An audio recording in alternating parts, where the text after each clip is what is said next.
They say Victor Calloway never runs. He walks into boardrooms and makes men sweat. He drives through the South Side and the streets go quiet. He stares down cops and federal agents alike, and not one of them has ever made him blink. But tonight, Victor Calloway is running. Down a hospital corridor, past crashing gurneys and screaming nurses, toward a room where a woman who scrubbed his floors and ironed his shirts is bleeding out on a table. And the only thing standing between her and the next bullet is him. She saved his life. Now the question is whether he's already too late to save hers. If this story already has you gripped, hit that like button, drop a comment with the city you're watching from. I want to see how far this story travels.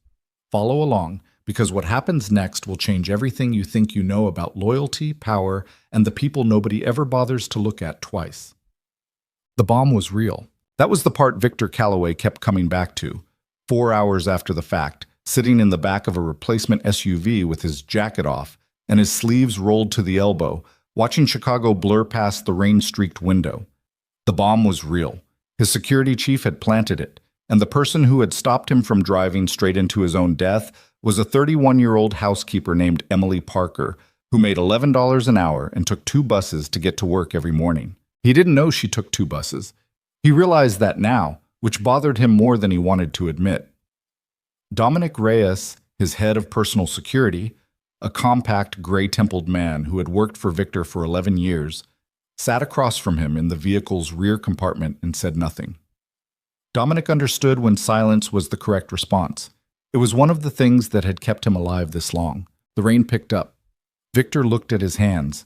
He had shaken 10,000 hands in this city. Politicians, judges, union bosses, rival operators who came to him with their hats in their hands. And not one of those handshakes had ever felt as significant as the moment Emily Parker had grabbed his arm in the mansion foyer 2 hours ago, her face white as paper, her voice steady in a way that didn't match the terror in her eyes, and said, "Don't get in the car." He hadn't listened at first. That was the other part he kept coming back to. The Calloway mansion sat on the northern edge of Lincoln Park, a 4-story limestone structure that Victor's father had purchased in 1987 when the neighborhood was still transitional and the price still reasonable. The old man had renovated it twice, installed a security perimeter that would embarrass most government facilities, and then died of a heart attack at 62 before he could properly enjoy it. Victor had inherited both the house and the organization at 28, and in the 17 years since, he had transformed what his father built into something his father would not have entirely recognized: leaner, quieter, and considerably more dangerous. The staff numbered 14. 14 people who moved through the mansion's rooms and corridors on a rotating schedule, maintaining the appearance of a wealthy private household, while the actual business of the Calloway organization was conducted in offices and warehouses and restaurants throughout the city. Victor knew each of them by name. He knew their schedules, their performance records, their reliability ratings as assessed by Dominic. What he did not know, and this gap now felt significant in a way it hadn't before, was very much about who they actually were. Emily Parker had been hired 3 years ago. Dominic had pulled her application from a stack of 47. She had 3 part-time jobs at the time: cleaning offices downtown, cashiering at a grocery in Pilsen, and babysitting on weekends for a family in Wicker Park.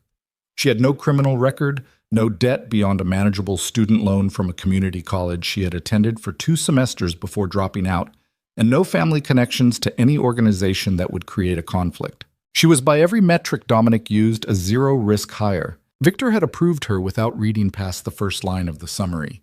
He thought about that now, too. The morning had started the way most of his mornings started: early, cold, and already behind schedule. Victor was at his desk by 6, working through the overnight reports his network had generated. There were 3 items of note: a shipment delay out of the port that would require a conversation with the harbor master, a territorial dispute in Bridgeport that 2 of his lieutenants had failed to resolve, and an intelligence memo suggesting that a federal task force was sniffing around the edges of one of his legitimate holdings in the West Loop. None of it was crisis level. All of it required attention. He scheduled 4 calls before 9 and ate breakfast at his desk, which was a habit his doctor had told him 3 times to stop, and which he had no intention of stopping. Marcus Reed arrived at 7:15, as he did every morning. Marcus had been with the Calloway organization for 9 years.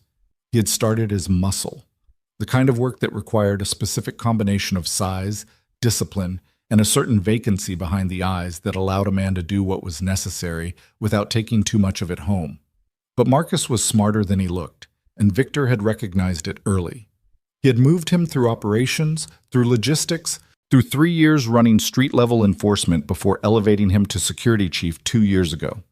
The position came with an office, a salary that would have impressed a corporate VP, and direct access to Victor at any hour. Marcus used that access carefully and well, or so Victor had believed. That morning, Marcus entered the study with a leather portfolio and a cup of coffee he'd picked up from the kitchen, set both on the corner of Victor's desk, and ran through the day's security briefings with the same flat competence he brought to everything. 2 additional agents assigned to the evening event. A route change for the afternoon meeting, citing construction near the expressway. A reminder that the armored SUV had been serviced overnight and was ready in the garage. Victor had nodded through all of it. He'd asked 2 questions, both logistical. Marcus answered them and left. At no point did Marcus Reed look like a man who had spent the previous night overseeing the installation of a bomb in his employer's vehicle. Victor turned that over in his mind now, studying it the way you study a painting that looks normal until you notice the thing in the background that shouldn't be there. He had spent 17 years in a business that required him to read people accurately, and Marcus had sat in his study and lied to his face, and Victor had felt nothing. No flicker, no instinct, nothing. That bothered him more than the bomb. Emily Parker's shift started at 7 and ran until 3. She worked the main floor, the foyer, the formal rooms, the kitchen corridor, the dining room, alongside another housekeeper named Rosa, who had been with the mansion for 6 years, and who Emily, in Dominic's quiet assessment, had become genuinely friendly with. Rosa described Emily as reliable, private, and possessed of a quality that Rosa called seeing things, not in any mystical sense, but in the simple practical sense that Emily noticed when something was out of place, remembered where things belonged, and had a spatial memory for the mansion's routines that other staff found impressive. What Rosa did not know, and what Emily had never told anyone, was that 3 years of working in the Calloway mansion had given Emily Parker an education she hadn't signed up for.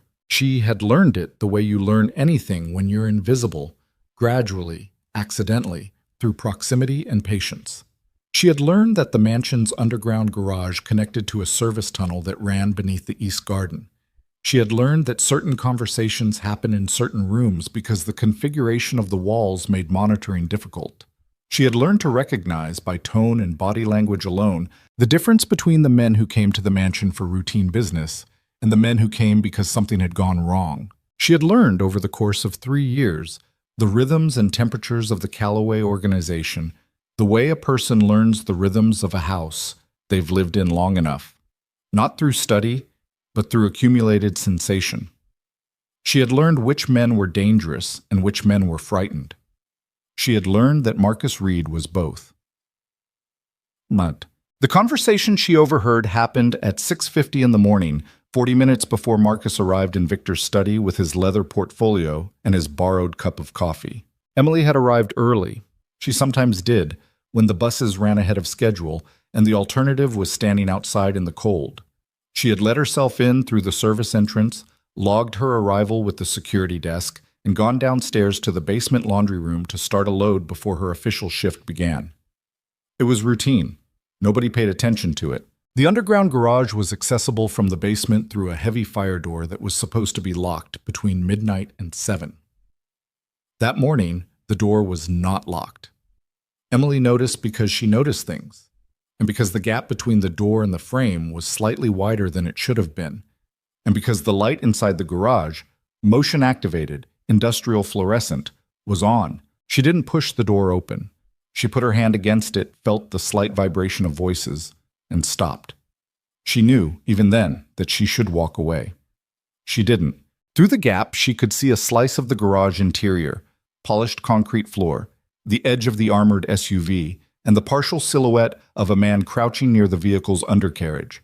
A second man stood a few feet back, arms folded, speaking in a low, deliberate voice. The crouching man's face was obscured. The standing man's face was not. Marcus Reed said, "Is it set?" The crouching man, Young, Tyler Brooks. She would place him later. One of the night shift security guards she'd seen twice in the kitchen said, "Yeah, remote detonation, clean, soon as the ignition sequence completes the second cycle."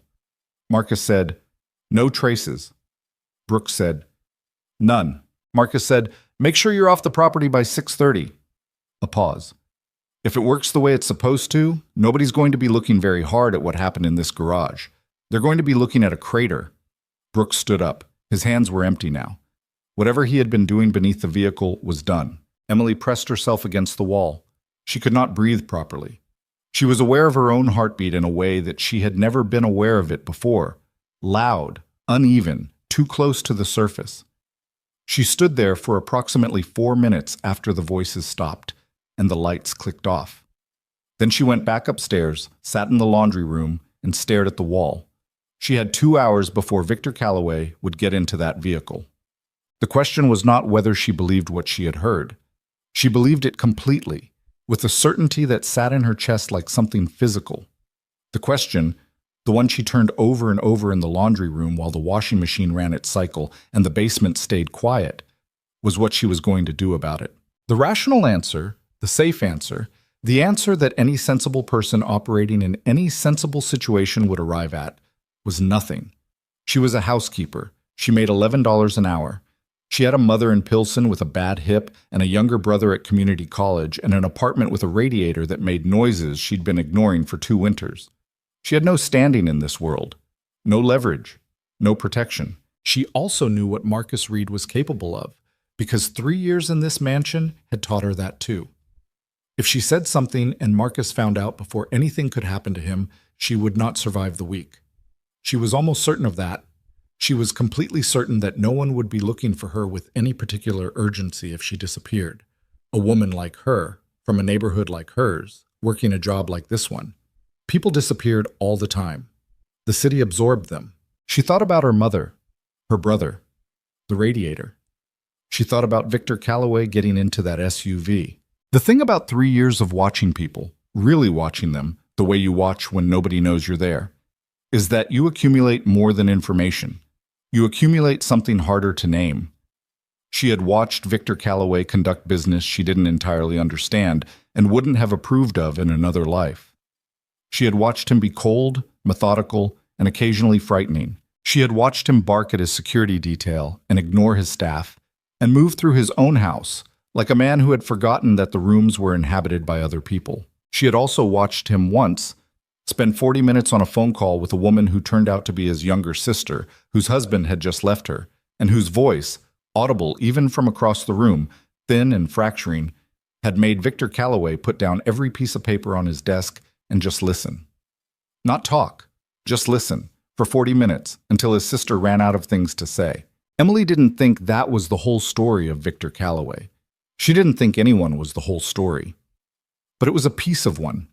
And it was the piece she was holding when she stood up from the laundry room floor, smoothed her uniform, and walked upstairs to do the most dangerous thing she had ever done in her life. She found him in the foyer at 8:53. She knew it was 8:53 because she had checked the clock in the kitchen 3 times on the way, as if the time mattered, as if having the number fixed in her mind gave her something to hold on to. Victor was moving toward the front door with the particular velocity of a man who has his day fully mapped and expects no interference. He was in a dark suit, tie already in place, phone in hand, 2 members of his security team a step behind him.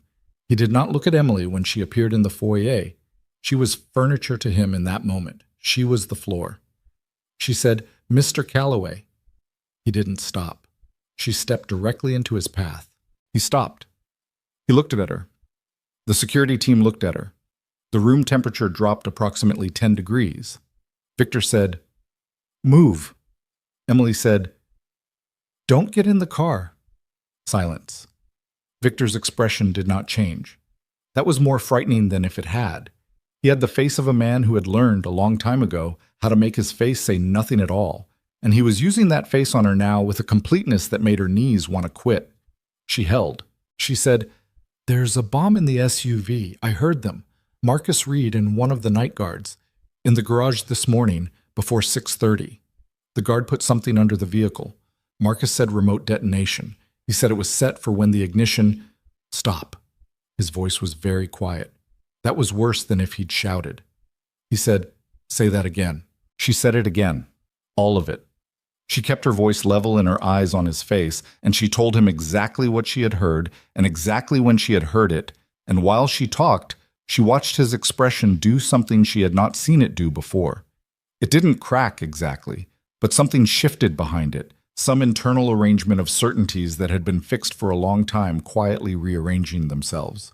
When she finished, he looked at the security agent on his left, not Dominic, a younger man named Garrett, and said very calmly, "Get the dogs on the SUV, now, and find Marcus." Garrett moved. Victor looked back at Emily. He said, "You're sure?" She said, "Yes." He said, "You understand what happens to you if you're making this up?" She said, "I'm not making it up." He held her gaze for 3 seconds. She counted. Then he nodded, once, with the finality of a man closing a door, and walked back into the house. The bomb was real. The sweep team found it 11 minutes later, a compact device affixed to the chassis, sophisticated enough that 2 of the 3 agents examining the vehicle initially missed it. The third one found it because he was lying flat on the concrete and happened to angle his flashlight in a direction the others hadn't. He called it in without moving, without raising his voice, with the careful stillness of a man who understood exactly what he was looking at. Victor was standing in the underground garage watching when the call came through. He said nothing for a long moment. Then he said to Dominic, who had materialized at his elbow sometime in the previous 4 minutes, "Where's Marcus?" Dominic said, "Gone. Car left the property at 6:28 this morning, before the sweep." He knew. He knew. Victor looked at the vehicle. He looked at the device. Still in situ, the disposal team not yet arrived. A carefully engineered piece of metal and wire that represented in its compact and terrible way a level of planning and deliberate intent that you did not arrive at impulsively. Someone had spent time on this. Someone had resources. Someone had access. He said, "Find Tyler Brooks, already in motion, and Emily Parker."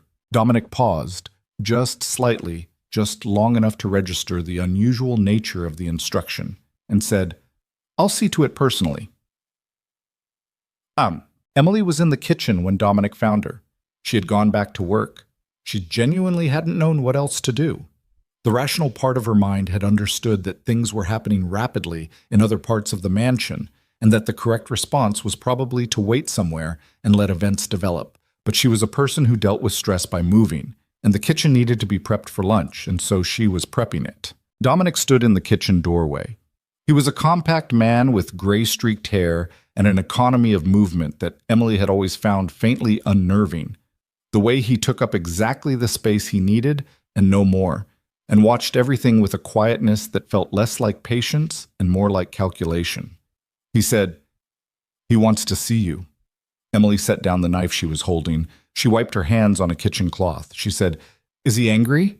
Dominic considered the question with more care than it probably warranted. He said, "He's processing." "That's not a no." "No," Dominic said, "it's not." Victor was in his study when Emily arrived. Not sitting behind his desk, but standing at the window, looking out at the garden with his hands clasped behind his back and his jacket off, which she had come to recognize in 3 years of proximity as a sign that the performance layer had dropped. Jacket on was for meetings, for presentations of authority. Jacket off was for the moments when Victor Calloway was actually thinking. He didn't turn around when she entered. He said, "How long have you worked here?" 3 years in April. "Before 6:30 this morning, had you ever been in that garage?" "Twice. Once when I was asked to retrieve something from one of the storage units down there, and once when I got lost my first week and ended up going through the wrong door." "Did Marcus know you were there this morning?" "No, I don't think so. I didn't make any noise. I went back upstairs through the same door." "Why didn't you come to me immediately?" The question was asked without inflection. No accusation, no real curiosity, just a flat query that expected an accurate answer. She gave him one. "Because I spent 2 hours trying to decide if I was going to say anything at all." He turned around. He looked at her for a long moment. His face was doing the careful neutral thing again, but there was something underneath it now that she couldn't quite read, something that was working through several things at once. He said, "And what decided it?" She said, "I kept thinking about how you'd probably die on the way to whatever meeting you had, and I didn't want to have done nothing. That's not self-interest." "No. Most people in your position would have decided self-interest was the appropriate framework." "I know," Emily said. "I almost did." He was quiet for a moment. Then he said, "You're going to move to a safe house. Today. Dominic will arrange it. You won't be going back to your apartment or making contact with anyone you know until this is handled." Emily said, "What does handled mean?" Victor said, "It means I find Marcus and find out who he was working for. It means anyone connected to this morning is gone by the end of the week." She absorbed that. She said, "And me?" "You'll be protected." "For how long?" "Until it's handled." She looked at him. He looked at her. The gap between their respective understandings of the word handled was probably significant, and they both knew it, and neither of them addressed it. She said, "Okay." He said, "Don't leave the safe house. Don't go anywhere without a security detail. Don't make calls on your personal phone. Dominic will give you a clean one." She said, "Mr. Calloway." "What?" "I wasn't fishing for anything. When I stopped you, I didn't want to have done nothing." Victor Calloway looked at the woman who had just saved his life, and he looked at her with an expression that she couldn't fully catalog. And he said, "I know, huh?" The safe house was in Logan Square, a 3-bedroom unit on the 3rd floor of a building that Dominic described, with characteristic understatement, as managed by people we trust. 2 agents downstairs, 2 on the floor, and 1 who would be staying in the unit itself. A woman named Carmen, who had the build of someone who did unpleasant things professionally and the manner of someone who had stopped pretending otherwise. Emily arrived at the safe house at noon. By 3 o'clock, she had reorganized the kitchen, identified 2 structural security problems with the apartment's layout that she relayed to Carmen with an apologetic precision that Carmen found surprising enough to actually note, and spent approximately 45 minutes sitting on the edge of the bed in the room they had given her, looking at the clean phone Dominic had provided, thinking about her mother. She did not call her mother. She understood why she couldn't. She understood also that the situation was larger than she had been told, that whatever Marcus Reed had set in motion, whatever Victor was now working to untangle, it involved more than one man with a grievance and the means to act on it. She had worked in this house long enough to understand the difference between a personal betrayal and a structural problem, and what she had heard in that garage had the cold, premeditated quality of something structural. She had understood that even in the moment. She had understood it the way you understand a storm is coming before you can see clouds, through air pressure and bird behavior, and some older knowing that lives below the level of conscious thought. She sat on the edge of the bed in the Logan Square safe house, and she thought about what it meant to have made the choice she'd made, and whether it had been the right one, and whether there was any version of it that did not lead her to somewhere very dangerous very fast. She didn't arrive at an answer. She got up and went back to the kitchen and offered to make Carmen something to eat, because that was the other thing she did with stress. She fed people. Carmen, who had not eaten since 5 that morning, accepted without hesitation. At 6 in the evening, Victor was in his secondary operations center, a reinforced room in the basement of his Wicker Park property, where the walls held screens and the air smelled like recycled ventilation and the absence of windows was a feature rather than an oversight, when the first real picture of the conspiracy began to emerge. Tyler Brooks had been located. He had not gotten far. 2 of Dominic's men had picked him up at a bus station on the north side with a bag containing approximately $40,000 in cash and a one-way ticket to Milwaukee. Brooks was 24 years old and sufficiently frightened by the time he arrived in the operations center that his usefulness as an information source was limited only by the speed at which he could articulate what he knew, which was more than Victor had expected. "Marcus Reed," Brooks explained, in a voice that kept cracking at the edges, the voice of a young man who had understood too late what category of situation he had inserted himself into, was not the architect of what was happening. Marcus was a component, a capable, central component, but operating under direction from someone higher, someone who had been building toward this moment for, by Brooks's account, at least 18 months. Brooks didn't know the name. He had only ever dealt with Marcus directly, but he knew the scope, which was wider than Victor had assumed, and he knew the timeline, which was shorter. The plan hadn't stopped when the bomb was found. It had pivoted. Whatever came next was already in motion. Victor looked at the screens. He looked at the city map and its layered indicators: property locations, personnel positions, vehicle routes, and he thought about the size of what he was dealing with. Dominic, standing at his shoulder, said, "You want to bring in more people?" Victor said, "Not yet. I don't know who else is inside."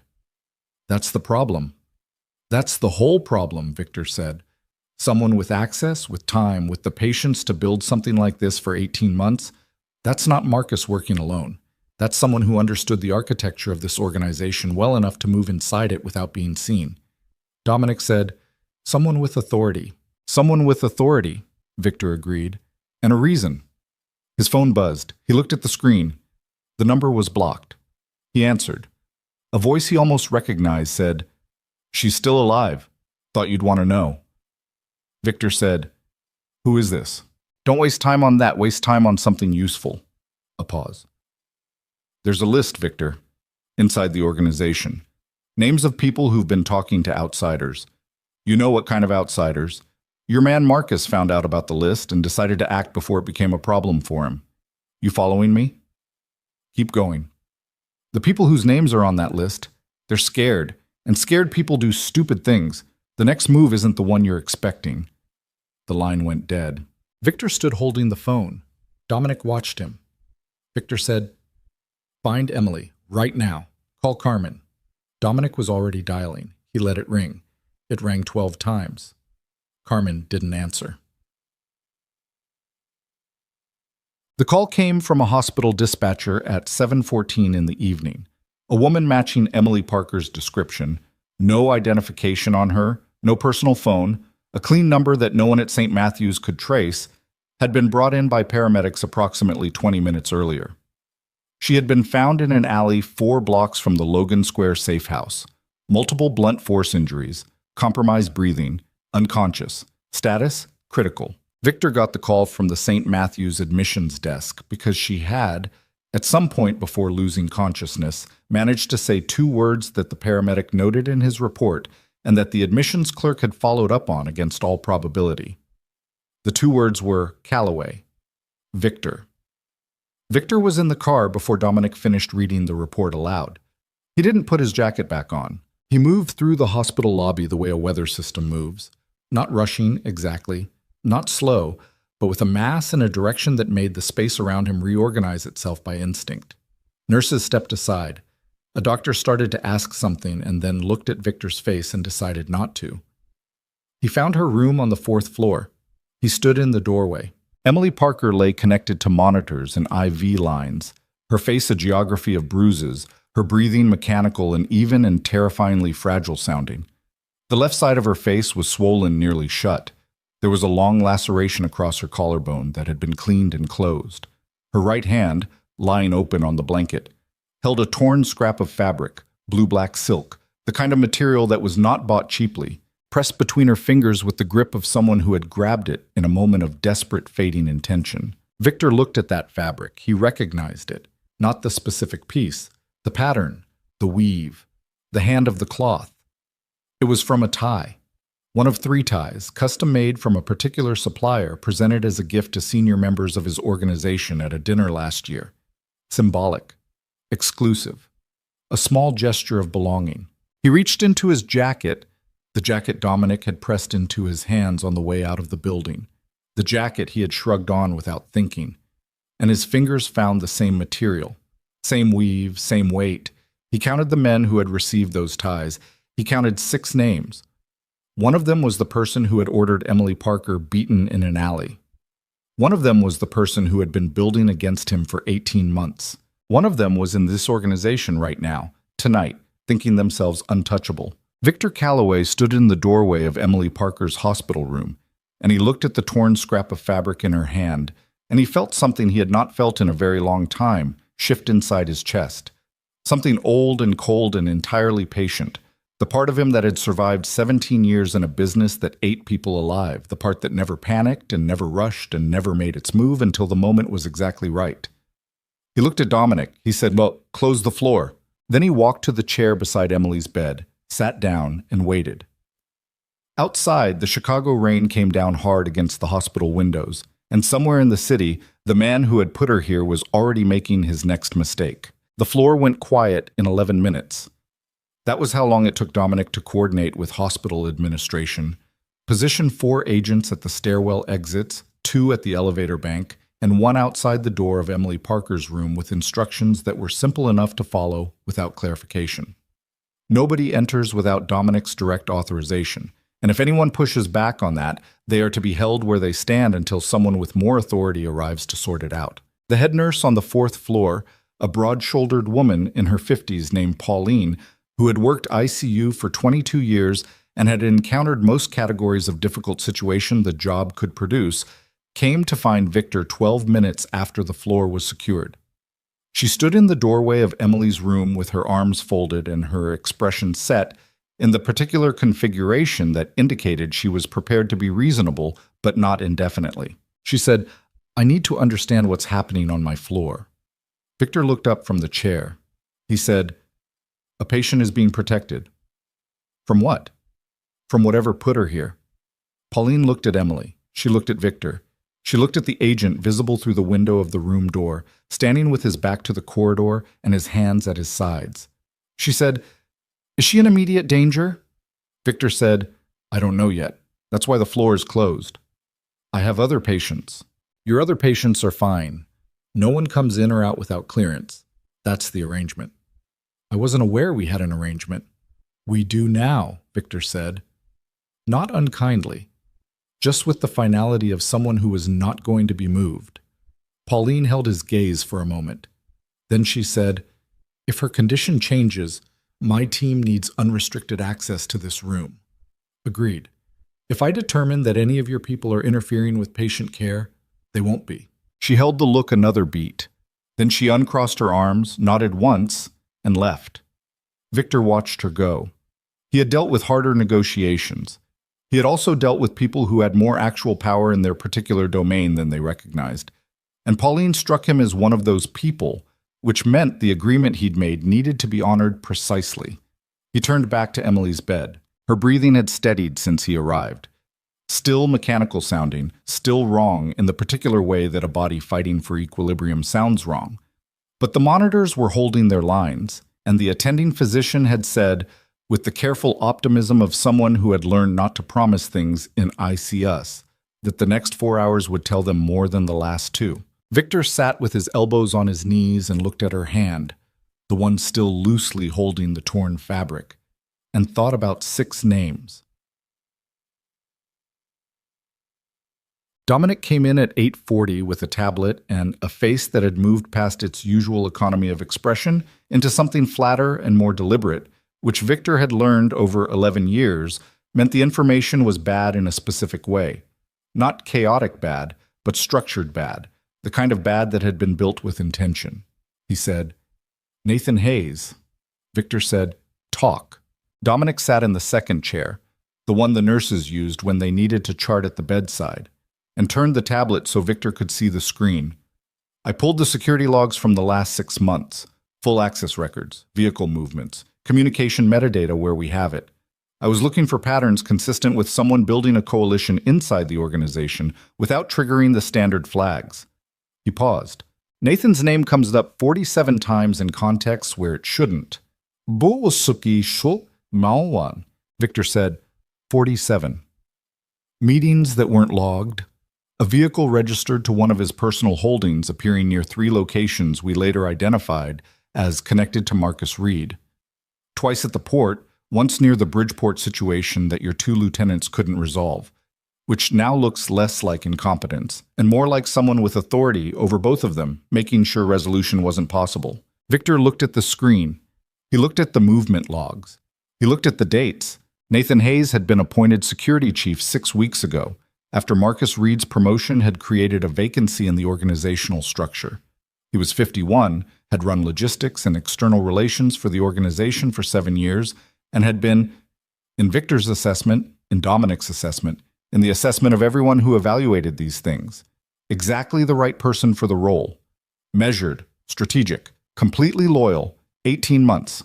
He was building this before Marcus moved, Victor said. Marcus was his instrument, Dominic said. The bomb? That was Nathan's play, not Marcus's idea. Marcus had the access and the willingness. Nathan provided the direction and the resources. And the tie. Dominic looked at Emily's hand.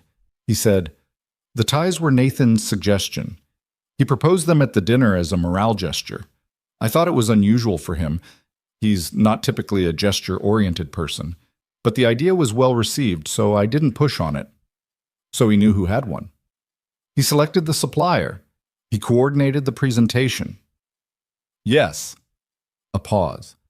He gave himself a reason to know exactly which 6 people had that fabric in their possession. Victor sat back.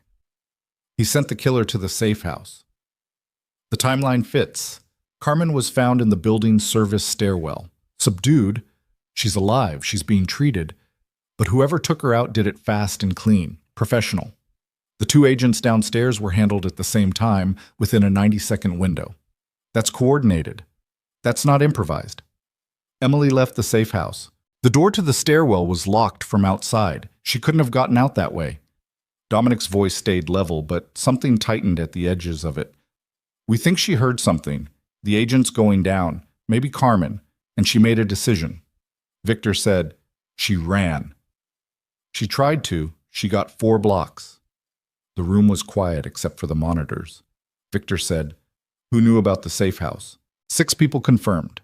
Myself, Garrett, Carmen, 2 agents who transported her, and Nathan, who as security chief receives all safe house assignments automatically as part of the operational protocol I established before I understood. Dominic stopped. He put the tablet down on his knee. Before I understood that the protocol was a problem.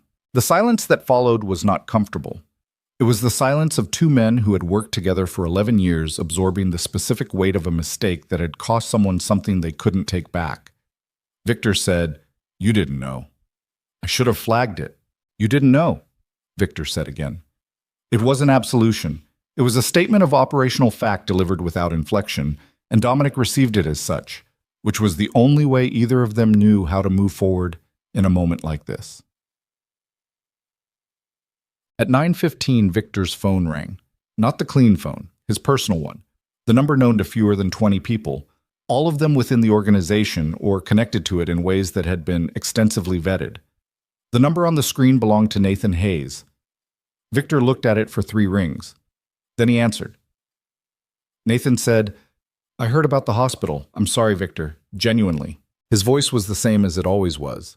Moderate, unhurried, carrying the slight gravelly quality of a man who had smoked for 20 years and quit a decade ago, and whose voice still carried the memory of it. Victor had sat across from that voice in 50 meetings. He had trusted that voice with information that could have dismantled his organization. Victor said, Where are you? At the tower. I came in when I heard about the incident. Figured you'd want senior people operational through the night. Thoughtful. It's a bad situation. I want to help. Victor looked at Dominic, who was already on a secondary phone, already pulling the tower's internal camera feeds. He would know within 3 minutes whether Nathan was actually there. Victor said, What do you know about what happened to Emily Parker? A pause. Measured, but not too long. The pause of a man who is deciding what level of concern to perform. Only what Garrett briefed the senior team on an hour ago. She was the housekeeper who flagged the vehicle. She was being protected and someone got to her. Another pause. Do we know who? We're working on it. Is she going to make it? Doctors aren't sure yet. Shame, Nathan said. She was brave. What she did this morning, that took guts. Victor said, It did. You need me to coordinate anything from here? I can run the overnight command if you want to stay at the hospital. I'll be in touch, Victor said, and ended the call. Dominic looked up from his secondary phone. He said, He's there. Northwest conference room on the 14th floor. 2 men with him. I don't have IDs on them yet. The camera angle is partial. Unknown men in the tower at 9 in the evening. In a room that doesn't have a direct sight line to the main security desk. Victor stood up from the chair. He moved to the window and stood with his back to the room, looking out at the city. The towers lit against the dark, the expressway lights, the particular orange wash of a Chicago night sky that people who grew up here either loved or associated with everything they'd left behind. He said, "He called to take my temperature." "Yes." "He wants to know how much I know." "He knows about the safe house. He knows about Emily. He doesn't know about Brooks yet." Dominic checked something on his phone. "Brooks is still contained. He's been moved to the secondary location." "Good." Victor turned around. "Nathan thinks he's still ahead of this. He called because a man who's guilty but thinks he's clean calls to check in. It's what an innocent man would do, and he's careful enough to perform it." He looked at Emily again, at the steady, terrible patience of her unconscious breathing, at the fragment of blue-black silk still pressed between her fingers. "He doesn't know about the fabric. If he did, he wouldn't have sent someone who was wearing the tie. Or he sent someone wearing it deliberately, to tell me something." Dominic was quiet for a moment, then, "That's a different kind of play." "That's a man who thinks he's already won," Victor said, "and wants me to know it." Garrett arrived at 10 with two things: a coffee that Victor didn't ask for but accepted, and a name. The name was Daniel Cho. 43, former military. Currently operating under a consulting cover that 3 different layers of investigation had failed to penetrate until Garrett's team applied pressure to a financial thread that ran from one of Nathan's personal accounts through 2 shell structures to a management fee paid quarterly to a company that existed only on paper and listed Daniel Cho as its sole employee. Cho was the professional, the one who had been in the Logan Square building, the one who had put Emily in this hospital and left 4 blocks away when he was satisfied she was finished. Garrett put the file on the empty chair and said, "We have a last known location. As of 6 hours ago, he was in a hotel in the South Loop. We've had eyes on the building for the last 40 minutes. Victor said, "Is he still there?" "Room hasn't moved. Keycard log shows no exits since check-in." Victor said, "I want him." Garrett said, "The team is ready?" "Alive, Garrett." "Understood." "And quiet. Nothing that makes noise downtown." Garrett nodded. He picked up his phone and stepped into the corridor. Victor drank the coffee. It was bad. Vending machine bad. The kind of coffee that had been sitting in a heated container long enough to develop a sourness at the back of the throat. And he drank it anyway because he had been awake since 5 in the morning and the night was not close to finished. He looked at Emily. She hadn't moved. Her hand was still. The monitors ran their lines. He thought about what she had said in his study. "I kept thinking about how you'd probably die, and I didn't want to have done nothing." He had heard those words and categorized them correctly in the moment. Honest, unstrategic, the words of someone who had made a decision based on something that wasn't self-interest. He had categorized them correctly, and then, because correct categorization was a professional habit and not the same as understanding, he had moved on to the operational next steps. He was not moving on now. He sat in the chair beside her bed in the 4th-floor ICU of St. Matthew Medical Center, and he held the bad coffee, and he let himself sit with the fact that this woman, who he had not bothered to actually see in 3 years of daily proximity, had done the most consequential thing anyone had done for him since his father died, and had done it not for money or positioning or leverage, but because she didn't want to have done nothing. He understood that. He also understood, looking at what it had cost her, that understanding it was insufficient. The call from Garrett came at 11:47. Daniel Cho was not in the hotel room. The room contained a bed that had not been slept in, a suitcase containing clothes and a false-bottomed compartment that had recently been emptied, and a window that looked out onto a fire escape that connected to the building's rear alley. The keycard log showed no exits because the fire escape door operated on a separate system that Cho had apparently identified and accounted for. He had been gone, by Garrett's estimate, for at least 4 hours. Victor received this information standing at the window of Emily's room and said nothing for approximately 15 seconds. Then he said, "He's not running." Garrett said, "No." He had time to run. He had resources. He left because he was directed to, not because he panicked. Nathan pulled him out. Nathan pulled him out and repositioned him. Victor looked at the city. He looked at the darkness and the lights. Which means Nathan knows we're looking, which means his phone buzzed. A different one. The operations center line. He switched. A tech named Rowan, whose voice he recognized from overnight shifts, said, "Mr. Calloway, we just intercepted something from the tower.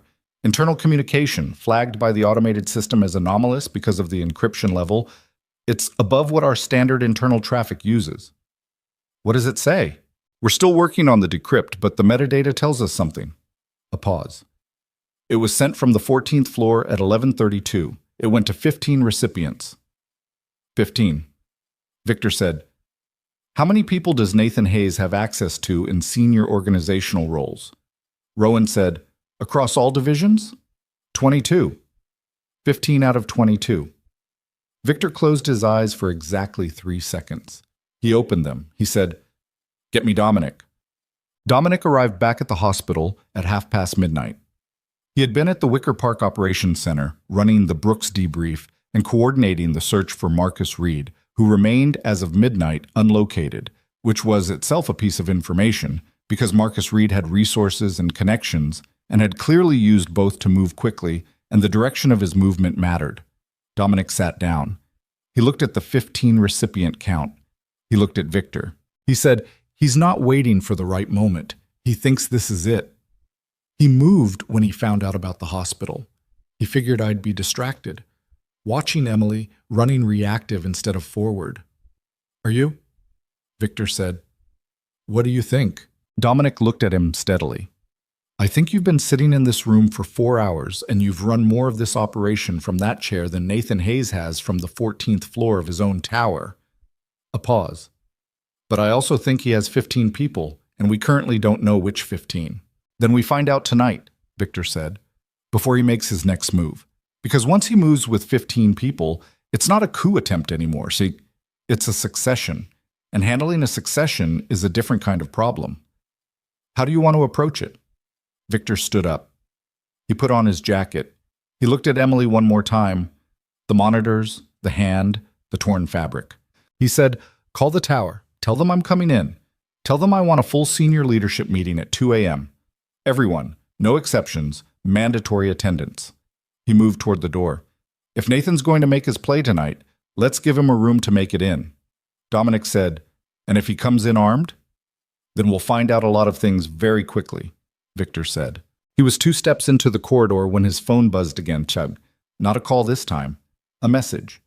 Single image. No text. No sender identification. The image was a photograph.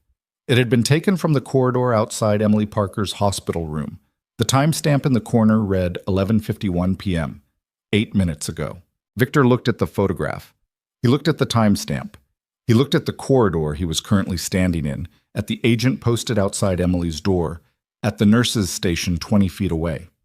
The photograph had been taken 8 minutes ago from inside this corridor, which meant whoever had taken it had been standing here 8 minutes ago, which meant the floor wasn't clean. Victor turned back toward Emily's room. He moved fast, not running, but close, that particular controlled velocity of a man who has decided that speed matters more than appearance. He pushed through the door. Emily was still. The monitors were running. The room was the window. The window was open 3 inches. It had been closed when he left. He was certain of it. He was certain because he was a man who noticed things when they mattered, and in the last 4 hours, every detail of this room had mattered. 3 inches of Chicago night came through the gap. Cold air and rain and the distant mechanical sound of the city. And on the windowsill, barely visible against the white paint, a single strip of paper, folded twice. Victor picked it up. He unfolded it. 4 words, printed in clean block letters. "She has 10 minutes. Victor looked at the monitors. He looked at Emily's IV line, the clear tube running from the bag above the bed down to the catheter in her arm. And he looked at the point where the tube connected to the port, and he saw at the junction a tiny additional line that had not been there when he sat beside this bed. Thin, almost invisible, inserted with the precision of someone who knew exactly what they were doing. His voice, when he called for the nurse, came out completely flat. "Get the doctor, now. The IV line has been compromised." The corridor outside erupted. Pauline appeared in the doorway within seconds, took one look at what Victor was pointing at, and started shouting instructions that cleared the room of everything except medical personnel and the particular focused chaos of people trying to stop something that had already started. The next 4 minutes were the longest of Victor Calloway's life. He stood against the far wall of Emily's room, pressed there by Pauline's arm, physically moved aside with a force that brooked zero argument, and he watched 3 medical staff work on the IV line with the focused, airless efficiency of people who had trained for exactly this and were now performing it under conditions they hadn't trained for, which was a man in a suit standing 6 feet away, radiating the particular energy of someone who was holding himself very still because the alternative was catastrophic. The attending physician, young, Korean-American, a resident named Park, who Victor had seen twice in the corridor and who now appeared to have aged 5 years in the last 90 seconds, disconnected the compromised line, capped the port, and began checking Emily's vitals with a speed that communicated urgency without announcing panic. Victor watched Emily's face. It didn't change. She was still unconscious. The monitors ran their lines, Park said without looking up. Whatever was in the secondary line, she didn't receive a full dose. The drip rate was slow, either intentional or the line was only recently inserted and hadn't delivered much volume yet. Victor said, "Is she going to be all right?" Not a question. A demand for information delivered in the register of a question. Park said, "We're running a panel right now. I need 20 minutes. "You have 10. Park looked at him. Park was young enough that the look still carried some genuine surprise in it. The residual surprise of someone who had not yet fully learned that certain men in certain rooms do not respond to the normal logic of who is actually in charge. Pauline put her hand on Victor's arm. She said very quietly, "Let him work." Victor looked at her hand on his arm. He looked at her face. He said nothing, and he stayed where he was, and he let Park work.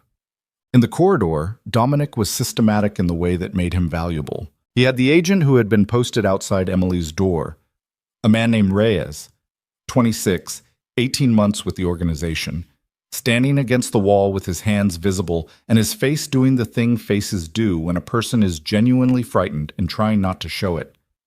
Dominic stood in front of him with his tablet and his flat water expression and walked through the last 40 minutes in 90-second intervals. Reyes had not left his post. He was certain of that. He had seen no one enter the room. He had not been approached. He had checked his phone twice. Messages from his wife, he said. She was due in 3 weeks. And had otherwise maintained visual on the door. Dominic said, "The window." Reyes said, "What about it?" "It's on the exterior wall. What's below it?" A pause. Reyes processed. There's a maintenance ledge. I saw it when we secured the floor, but it's narrow. Maybe 14 inches. Is it accessible from the exterior? From the floor below, maybe.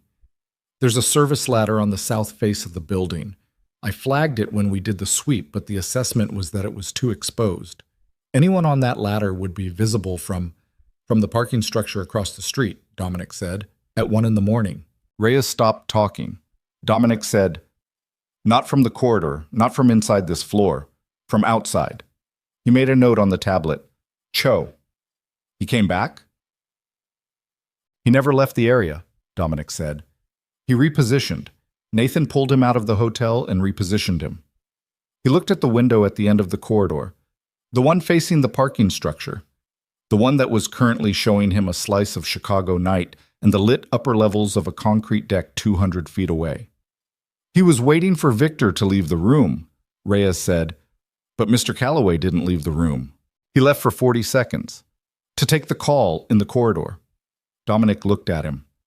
40 seconds was enough. Then Victor came out of Emily's room at 1:23 with the 20-minute panel results in his hand, a printed sheet that Park had given him with the particular careful neutrality of someone delivering news that is bad but not catastrophic, which is its own specific emotional register, and found Dominic waiting. The panel showed traces of a sedative compound in Emily's bloodstream, enough to have been dangerous given her current condition, not enough to have been immediately fatal.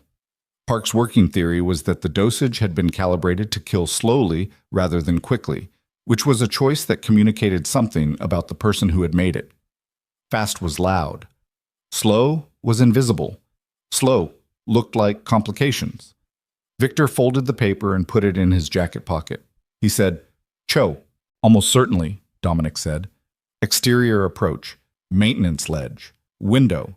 He was in and out in under 2 minutes. He's still in the area." I have people on the parking structure and the surrounding blocks. If he's still within 300 meters, we'll find him. Dominic paused. But Victor, he took a significant risk coming back here. That's not operational caution. That's a deadline. Nathan's deadline. Emily alive is a liability. She heard Marcus in the garage. She can connect the conspiracy to the operation. If she wakes up and talks, she becomes the chain of evidence, Victor said. Nathan needs her gone before she can speak to anyone with the authority to act on it. Victor looked at the door of Emily's room. He said, "Move her." "To where?" "We don't have a secure facility that Nathan doesn't. Find one he doesn't know about." Victor turned. "Not a safe house? Not a property? A facility that hasn't been in any operational brief Nathan has received. Something off the books." Dominic was quiet for a moment, then, "My brother-in-law runs a private medical clinic in Evanston. Small, fully equipped for post-trauma care. It's not connected to anything. Can he be trusted? He doesn't know what I do for a living. He thinks I work in corporate security. Keep it that way. Make the call." Victor started moving toward the elevator. "And get me everything on Nathan's current position. Every camera, every contact, every vehicle registered to him or to anyone in his household." "You're going to the tower." "I'm going to the tower," Victor said. "Victor." Dominic's voice stopped him. There was something in it. Not hesitation. Dominic didn't hesitate, but a weight. Nathan has 15 people, senior people, people who have been with this organization for years. When you walk into that building, I know. I'm not sure you can walk out of it the same way you walked in. Victor looked at him. He said, "I know that too."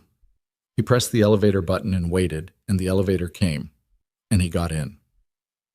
The Callaway Tower stood 42 stories above downtown Chicago, a glass and steel structure that Victor's father had acquired the naming rights to in 1994 as a statement about permanence.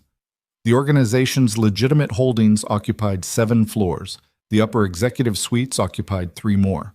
The 14th floor, the one Nathan Hayes had chosen for his 1152 communication to 15 recipients, was officially designated as a conference and strategy center, which meant it had soundproofing, multiple exit routes, and a communications infrastructure that had been built to operate independently of the building's main systems. Nathan had chosen it with knowledge.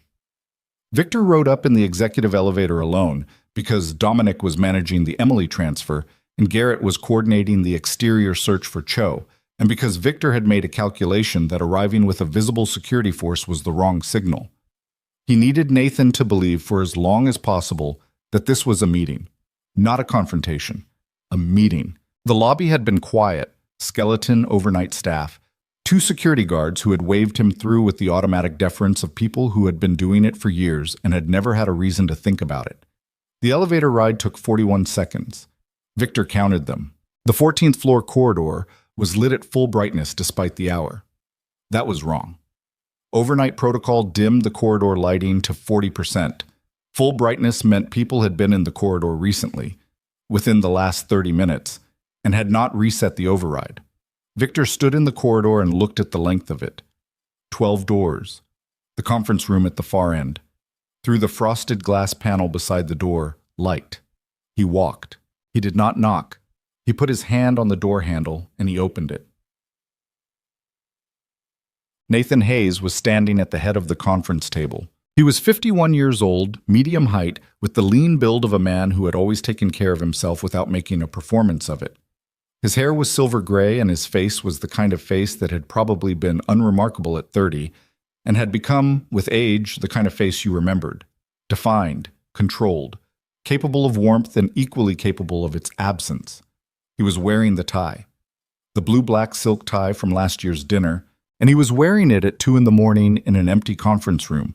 And Victor noticed that the moment he walked in and filed it and did not react to it, 4 men stood at various positions around the room. Victor recognized 2 of them, senior personnel, one from logistics, one from the Eastern District operations. The other 2 were unknown, large position near the room's secondary exit, not dressed like organizational staff. Cho's colleagues, possibly. Nathan looked at Victor with an expression that moved through something quickly, surprise, recalibration, performance, and settled on a version of professional concern. He said, Victor, I didn't expect you until morning. Victor said, "Where's Marcus?" Not a greeting, not a preamble, just the question, dropped into the room like something heavy. Nathan said, "I don't know. The team is looking." "He's yours," Victor said. "He was always yours. The bomb, the safe house, the man on the exterior ledge at St. Matthew's tonight. All of it traces back through Marcus and through Cho and through the money you've been moving for the last 18 months. He walked to the table. He did not sit. "I want to know where Marcus is, because Marcus can fill in the pieces you're going to tell me you don't know about." The room was very still. Nathan said, "That's a serious accusation." "It's not an accusation," Victor said. "It's a summary. The accusation phase is finished." Something shifted in Nathan's face. The performance layer, the professional concern, the practice neutrality, didn't crack exactly, but it moved. Like a mask that has been worn long enough to leave an impression, and when it's removed, the impression remains, but the mask is gone. He said, "How much do you actually have?" "Enough to end this conversation in two different ways. One of them is better for you than the other. You came here alone. I came here to give you a choice." Nathan was quiet for 4 seconds. Victor counted those too. Then Nathan said, "You built something extraordinary, Victor, genuinely. Your father built a foundation and you built something extraordinary on top of it, but you're not what this organization needs anymore. You're reactive, you're sentimental." His eyes moved to Victor's jacket pocket, where the folded paper from the hospital panel was. "A housekeeper. You shut down an entire hospital floor for a housekeeper. She saved my life. She's a liability. She's a thread. Every person who knows what happened in that garage is a thread that someone can pull." He spread his hands, a reasonable gesture, a here is my logic gesture. "I've been in this organization for 9 years. I know how it runs. I know what it needs. What I did, everything I've done over the last 18 months, was to build something that would survive past you, past your attachments, past your—" "Stop." Victor's voice was not loud. It was the opposite of loud. It had the quality of a door closing, definitive, mechanical, the sound of a thing that was finished. He said, "Tell me where Marcus is." Nathan looked at him for a long moment. Then he looked at the 2 men near the secondary exit and gave them a nod that was very small and very clear. The man from logistics moved first, or started to. Victor had already moved because he had been watching the logistics man's weight shift for the previous 20 seconds and had calculated the likely direction, and he moved to intercept before the initiation was complete. And what followed was not a fight in any cinematic sense, but a brutal, grinding, furniture-crashing minute and 40 seconds of 2 men trying to damage each other in a confined space. And Victor took hits that he would feel for a week, and he delivered ones that ended the logistics man's participation immediately and the Eastern District man's 30 seconds later. The 2 unknown men did not move. Nathan did not move. Victor stood in the wreckage of a conference room chair, breathing hard, with a cut above his left eyebrow that was running blood in a thin line down toward his cheekbone. He looked at Nathan. He looked at the 2 unknown men. He said to the unknown men, "Leave." They looked at Nathan. Nathan said nothing. They left. The room was quiet except for Victor's breathing and the distant sound of Chicago through the tower glass. Nathan sat down. He sat down in the chair at the head of the table with the deliberate, considered movement of a man who was recalibrating in real time, assessing what had just happened, assessing what it meant, assessing what options remained. Victor pulled out a chair across from him and sat. He pressed the back of his wrist against the cut above his eyebrow. His wrist came away red. He looked at it and set it on the table. He said, "The 15 people you messaged at 11:52. Nathan said, "What about them? How many of them are actually committed to what you were planning, and how many of them received your message and immediately started looking for a way to distance themselves?" A pause. "Because I know these people," Victor said. "I've known most of them for years, and I know that an encrypted message at midnight from a security chief who is actively being investigated, which they will know by now, some of them will know, does not read as a strength play. It reads as a man who is running out of time and calling in markers he isn't sure he has." Nathan's jaw moved. Something worked behind his eyes. Victor said, "Give me Marcus, give me Cho, Give me the full accounting. Every person you brought into this, every resource you moved, every commitment you made on behalf of this organization without authorization. He leaned forward slightly. And I will give you the only version of this that doesn't end in a way that neither of us wants to spend time describing. Nathan looked at him for a long time. The clock on the conference room wall read 2:17 a.m. Nathan said, "Marcus is in Gary, warehouse on the industrial corridor, east of the rail yard. One of mine, not on any organizational record." He said it the way a man says something when he has decided that the mathematics have shifted and recalculation is more useful than resistance. Flat. Factual. Victor said, "Cho, I don't have a current location. He was supposed to check in at midnight. He didn't." "Why didn't he check in?" "Because your people were covering the area around the hospital, and he's professional enough not to check in when he's compromised." A pause. "He'll surface when he thinks it's clear." "He won't get the chance," Victor said. "Victor." Nathan's voice changed. Just slightly. Just enough. The operational flatness dropped a fraction, and something else came through. Something that might have been, in another man at another time, called candor. The 15 people. Not all of them were willing participants. Some of them were coerced. Information I had about them, situations I'd documented over the years. I used it. He let that sit. "You should know that before you decide how to handle each of them." Victor looked at him. "Why are you telling me that?" "Because some of those people are valuable to you. Because losing them unnecessarily would cost you more than it would cost me." A pause. "And because I've been in this organization for 9 years, and I am not entirely without—" His phone, on the table beside his right hand, lit up. Victor saw the screen from across the table. The name on it was one he recognized. A name he had not expected to see on Nathan's phone at 2 in the morning.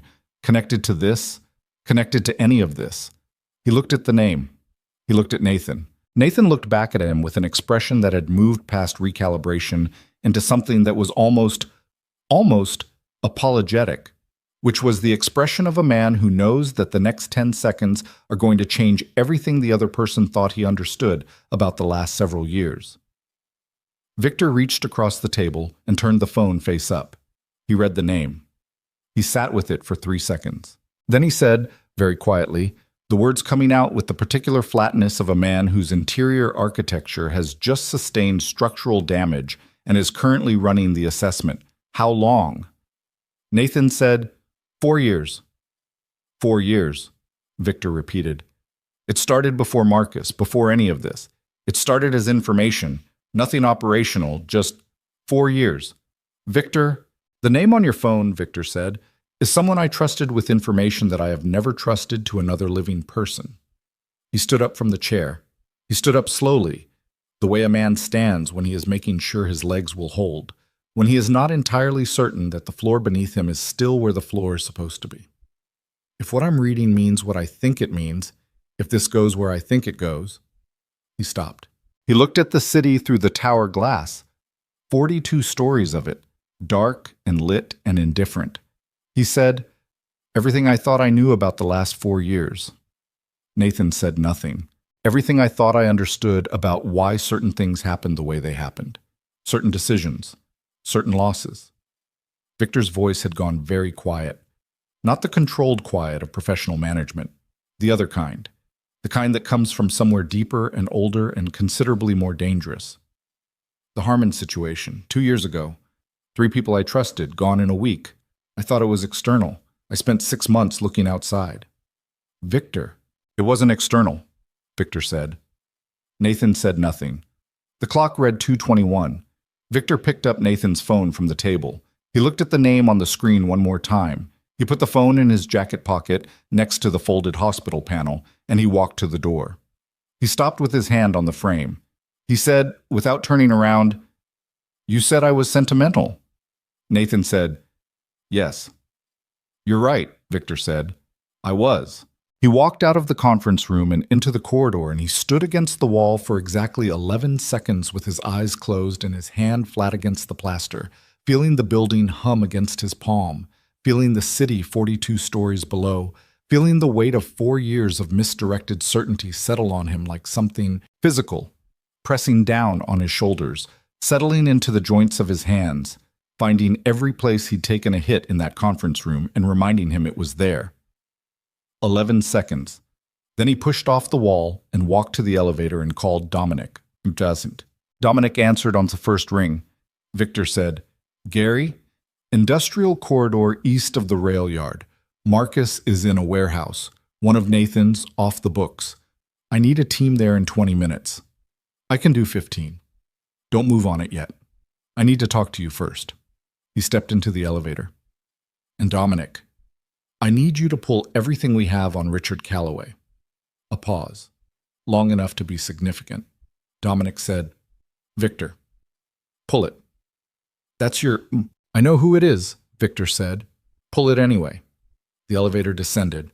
Victor watched the floor numbers drop and held the phone against his ear and did not say anything else, because there was nothing else to say until he had Dominic in front of him and the information in his hands, and the particular kind of control that comes not from having answers, but from knowing exactly which questions to ask.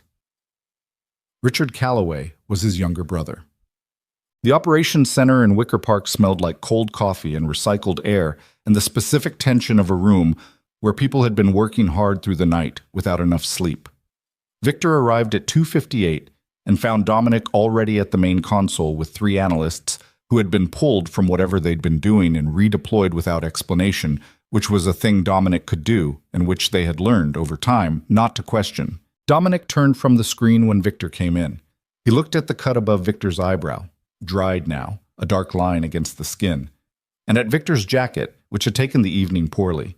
He did not comment on either. He said, "Richard," Victor said, "what do you have?" "Not enough." "Not yet." Dominic turned back to the screen. "But what I have is, it's not nothing." He pulled up a communication log. 3 contacts between a number registered to a holding company that traces back to your brother and a number we've connected to Nathan's external network.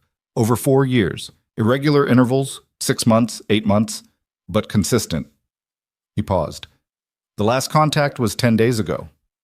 10 days ago, 4 days before Nathan was formally appointed security chief. Victor stood at the console and looked at the log and felt something cold move through him. Not surprise exactly, because surprise requires a level of unpreparedness that the last 3 hours had already stripped away. This was something different, something that had no clean name.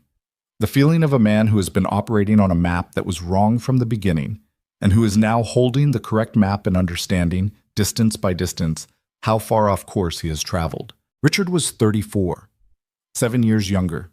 He had left Chicago at 22, officially to pursue finance in New York, and had spent the intervening 12 years building a career that was legitimate enough on its surface and that Victor had maintained at arm's length, deliberately, carefully, specifically to protect Richard from the parts of the Calloway world that Richard had always claimed he wanted no part of. Victor had believed him. He had believed his brother the way you believe the people you grew up alongside, which is to say, not entirely on evidence, but on accumulated history, on shared rooms and shared losses, and the particular knowledge of a person that comes from watching them grow up, which is a different and in some ways less reliable knowledge than the kind you assemble from behavior and data. He looked at the log. 4 years. He said, "Does Richard know what Nathan did tonight?" "The hospital." "Emily." Dominic said, "Unknown. The contact 10 days ago, we don't have content, only metadata. We don't know what was communicated. Can we get content?" "Working on it. Another hour, maybe 2. Victor looked at the clock on the wall. It read 3:04. He didn't have 2 hours. Nathan was contained but not secured.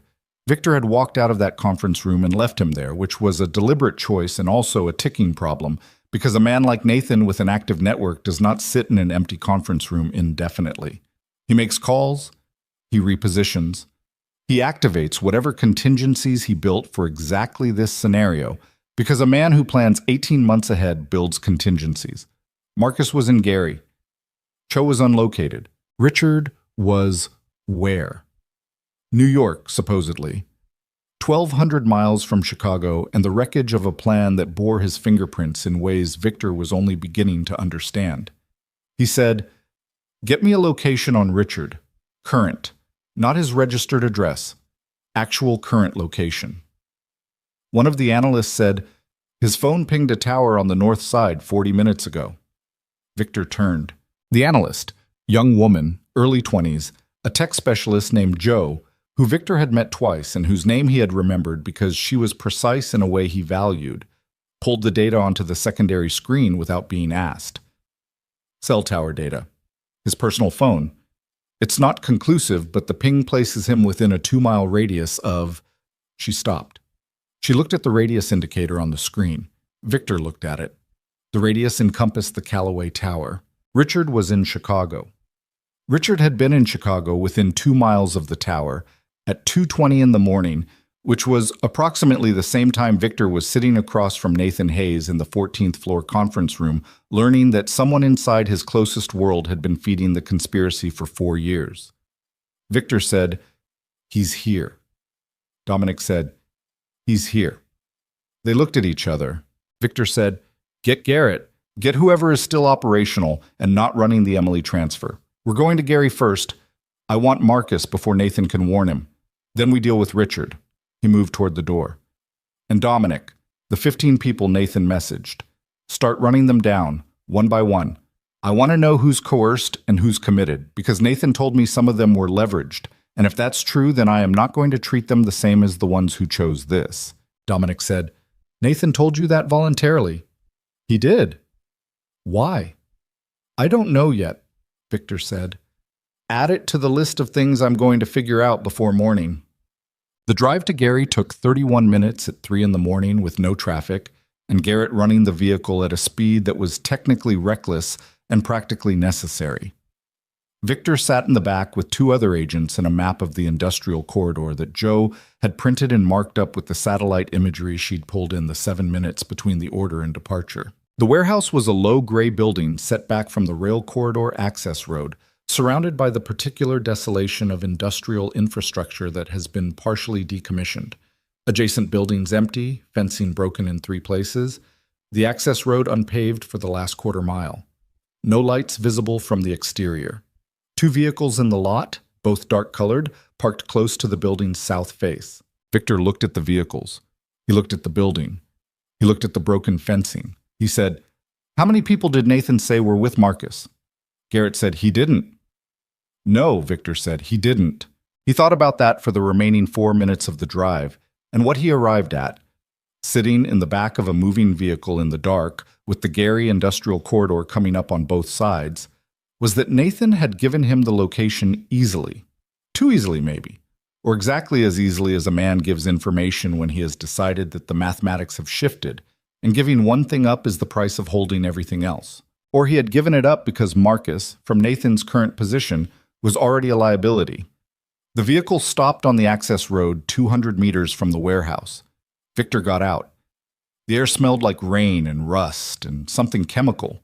Industrial residue, the permanent ghost of whatever had been processed in these buildings before they went quiet. He looked at the building. He said, "Garrett, south entrance, you and Chen. I'll take the north with Reyes." Garrett said, "Victor, don't. You're bleeding again." Victor touched the cut above his eyebrow. His fingers came away wet. He looked at them and wiped them on his jacket, which had reached the point in the evening where additional damage was not a meaningful category.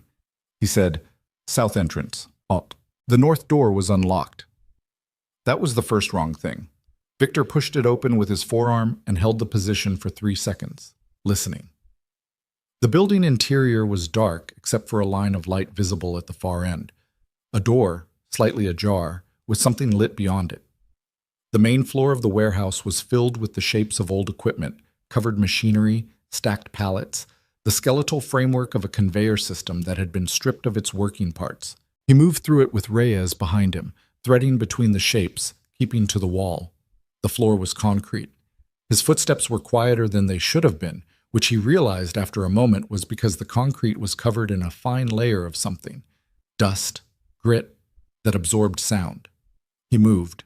The lit door at the far end opened onto a small interior office, a site manager's room, the kind of space that every industrial building had, and that accumulated the residue of whatever human habitation it had hosted. A desk, a broken chair, a wall-mounted board with nothing on it except the ghost outlines of papers that had been removed. A work light on the floor threw everything in harsh upward angles. Marcus Reed was sitting in the broken chair. He was not restrained. He was sitting voluntarily, or at least without physical constraint, with his elbows on his knees and his face down. He was wearing the same clothes Victor had last seen him in, which meant he had not slept, which meant he had been moving since 6:28 that morning when his vehicle left the mansion and had finally stopped here in this room, which was either a refuge or a trap, and Victor had not yet determined which. Marcus looked up when Victor came through the door. His face was wrong.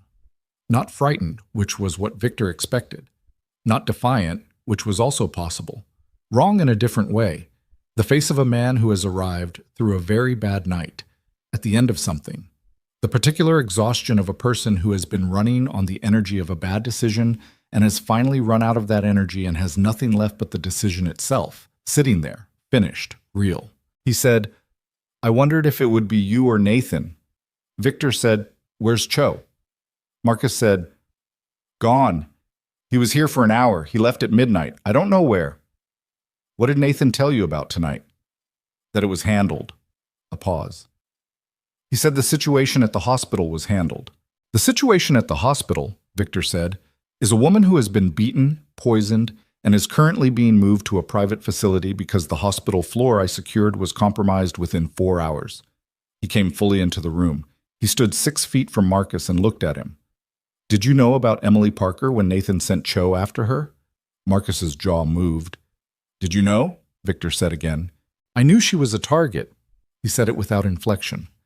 Then something shifted and he said, "I didn't know it would go that far. I'm not saying that to make it better. It doesn't make it better. I'm saying it because it's true, and I'm done lying about what's true." Victor looked at him for a long time. He said, "You planted a bomb in my vehicle." "Yes." "You were prepared for me to die." "Yes." "Why?" Marcus looked at his hands. He said, "Because Nathan told me you were planning to restructure the organization in a way that would eliminate my position. He said he had documentation, internal memos, a reorganization plan.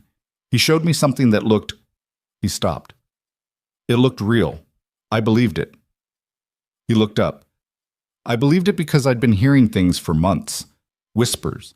People saying the organization was going to contract, that senior positions were going to be consolidated." He shook his head. "I don't know now if any of it was real or if Nathan manufactured it." Victor said, "He manufactured it." Marcus closed his eyes. He opened them. He said, "Victor, don't. I need to." I said, "Don't." Victor's voice was flat and final. "You don't get to explain yourself to me right now. You get to give me everything you know about Nathan's network, every name, every resource, every piece of information he used to build the last 18 months. And you get to give it to me completely and immediately, because the alternative is that this conversation ends in a way that doesn't benefit either of us." He pulled out his phone. He opened the recording application. He set it on the desk between them. "Start." Marcus started. It took 47 minutes. Victor stood for all of it. His legs registered the previous 19 hours somewhere around the 30-minute mark and began the process of communicating that information through his knees and lower back in terms he could not ignore but chose to defer.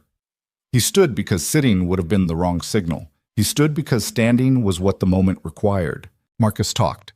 He talked in the flat, methodical way of a man who has made a decision to be accurate. Not generous, not self-exonerating, but accurate. And who is applying what focus he has left to the task of being precisely that. He gave names, he gave dates, he gave locations, transaction details, the identities of 3 external contacts that Nathan had used to move money and resources without creating an organizational paper trail. He gave Victor Richard, not Nathan's framing of Richard, not the 4-year conspiracy partner, the inside man, the deliberate architect. A different picture, more complicated. A younger man who had been approached with what was presented as a legitimate business opportunity, and who had become, gradually and without fully understanding what he was becoming, a conduit, used for financial structuring, given information selectively, led to believe he was helping Nathan modernize the organization at Victor's implicit direction. "Did Nathan tell Richard what he was actually doing?" Victor said. Marcus said, "I don't know for certain. What I know is that Nathan kept Richard compartmentalized. He told me once that Richard was—" he used the word insulated, That if anything went wrong, Richard's involvement would look like financial consulting, not conspiracy. He used Richard. He used everyone, Marcus said. That's what Nathan does. He finds the thing a person is afraid of losing, and he builds on that. Victor looked at the recording on the desk. He looked at Marcus. He said, "You had everything. The position, the authority, the access." He said it without heat, just stating the geography of what had been lost. "And you threw it away because Nathan showed you a piece of paper." Marcus said, "I threw it away because I was afraid." He said it without self-pity, which was the only way Victor could have tolerated hearing it. "I was afraid, and I didn't come to you." "No," Victor said. "You didn't." He picked up the phone. He stopped the recording. He said to Reyes, who had been standing outside the door for the last 47 minutes, "Secure him." He walked out of the warehouse into the Gary night. Cold air, chemical smell, the rail corridor dark in both directions. And he called Dominic. Dominic said, "Emily's transferred. She's stable. The clinic in Evanston has her. Clean, unconnected. My brother-in-law is handling it personally." Victor exhaled. He hadn't fully known he'd been holding that until it left. He said, "Richard? He's in a hotel in River North, the Kinsley, room 1407. He checked in last night under his own name, which means either he doesn't know he's exposed or he thinks he has nothing to hide. He has something to hide, he just doesn't know how much." Victor started walking toward the vehicle. "Have someone in the lobby when I arrive. Don't approach him, don't spook him." He reached the vehicle and got in.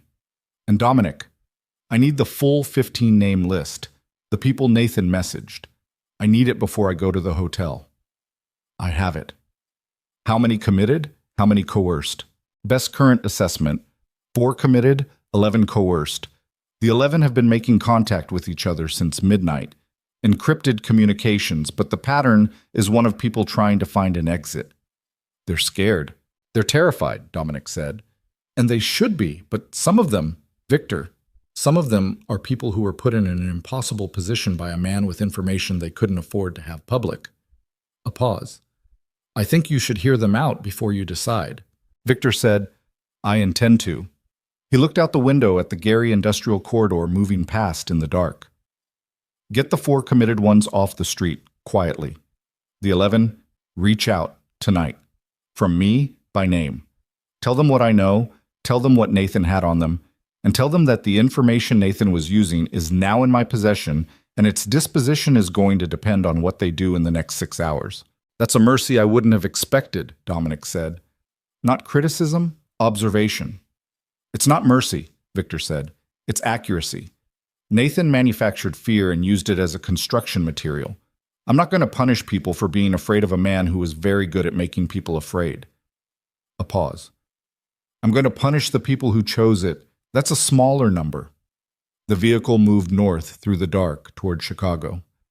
The Kinsley Hotel in River North had the particular ambient quality of expensive Chicago hotels at 4 in the morning. Quiet, overlit in the lobby, smelling like carpet cleaner and the trace of someone else's evening. Victor's agent was in a chair near the elevator bank, reading something on his phone with the studied casualness of a man who had been trained to look like he wasn't watching anything. Victor went up alone. Room 1407. He knocked. He heard movement inside. The specific sound of someone who had been awake or who hadn't slept, sitting up and crossing a floor. The door opened. Richard Calloway was 7 years younger than Victor and had always looked it, a lighter version of the same architecture. Their father's eyes and a face that had inherited less of the weight that Victor's face had accumulated. He was in a shirt and slacks, no jacket, and he had clearly not slept. His eyes were red at the edges and his hair was not right, and he looked standing in the hotel room doorway with his older brother in front of him at 4 in the morning, like someone had removed the floor from beneath him, and he was still in the process of falling. He said, "Victor." Victor said, "Let me in." Richard stepped back. Victor came in. He looked at the room, neat, barely inhabited, a laptop on the desk, and a phone face down beside it, a window showing the north side lit against the dark. The window was the same Chicago he'd been looking at all night through different glass. He sat in the desk chair. Richard sat on the edge of the bed. They looked at each other. Victor said, How much did Nathan tell you about what he was doing? Richard said, he told me he was restructuring the financial architecture of the organization, that you'd asked him to find ways to. He told you I authorized it. He said it was at your direction, that you wanted the money moved through legitimate structures I could provide access to, that it was modernization. Richard's voice had the quality of someone reciting words that they are simultaneously hearing differently than they have ever heard them before. He said you didn't want direct involvement because of the legal exposure. Richard, I know, Richard said. I know how it sounds.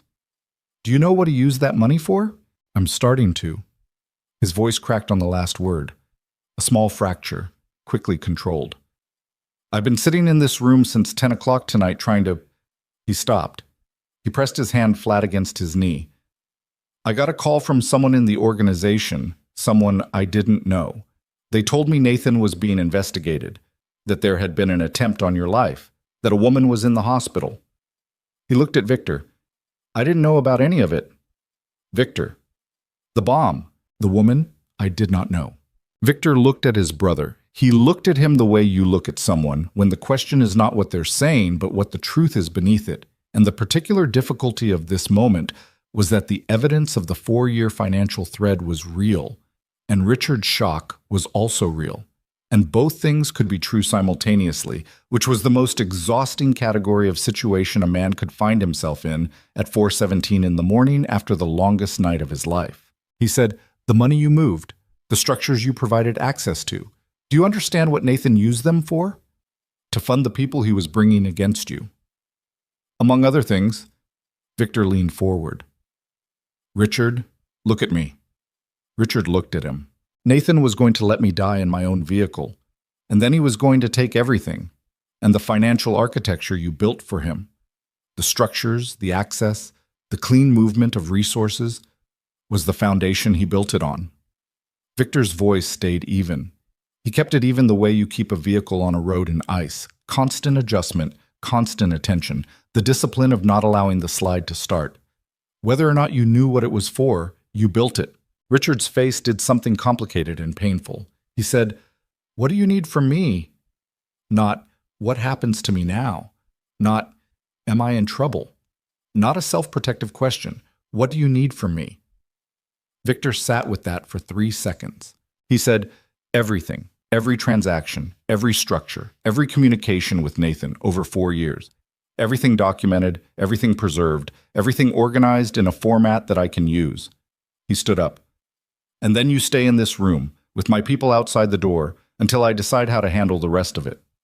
Are you going to eat? I don't know yet, Victor said. I'm telling you the truth, which is more than Nathan gave you. He moved toward the door. Richard said, Victor. He stopped. The woman, Richard said. The housekeeper. Is she going to be okay? Victor stood with his hand on the doorframe. He said, I'm going to make sure of it. He walked out into the corridor and his phone buzzed simultaneously with 2 messages. Dominic reporting that 3 of the 4 committed conspirators were in custody, and an unknown number sending a single-frame video clip that showed, in the grainy green wash of a night vision feed, the exterior of a building that Victor recognized immediately. The Callaway Tower. The timestamp on the clip was 4:22 a.m. Current. The clip was 11 seconds long. In it, 4 men moved through the tower's service entrance with the coordinated efficiency of people who had practiced the approach. Victor watched the clip twice. He knew 2 of the 4 men. He did not know where Cho was. He looked at the tower in the video, and he looked at the timestamp, and he looked at the remaining name on the committed list. The 4th one, the one Dominic had not yet reported as contained, and he understood, with the clarity that comes at the end of a long night, when everything peripheral has been stripped away and only the essential remains, that Nathan Hayes had not been sitting in the 14th floor conference room waiting. Nathan had been stalling. The 2 a.m. meeting, the information he'd given up, the calculated candor about Richard and the coerced 11. All of it had been the performance of a man buying time for something already in motion, something that was now arriving at the tower while Victor was in River North, and his operational team was scattered across 3 locations, and the sky was beginning at its very eastern edge to consider Sedosa, with me. And they were through the lobby doors and into the River North night before the sentence was finished. The drive to the tower was 9 minutes. Victor made it in 7, in the passenger seat of his agent's vehicle, with his hand braced against the dash, and the city blurring past in the particular amber and shadow palette of a Chicago pre-dawn.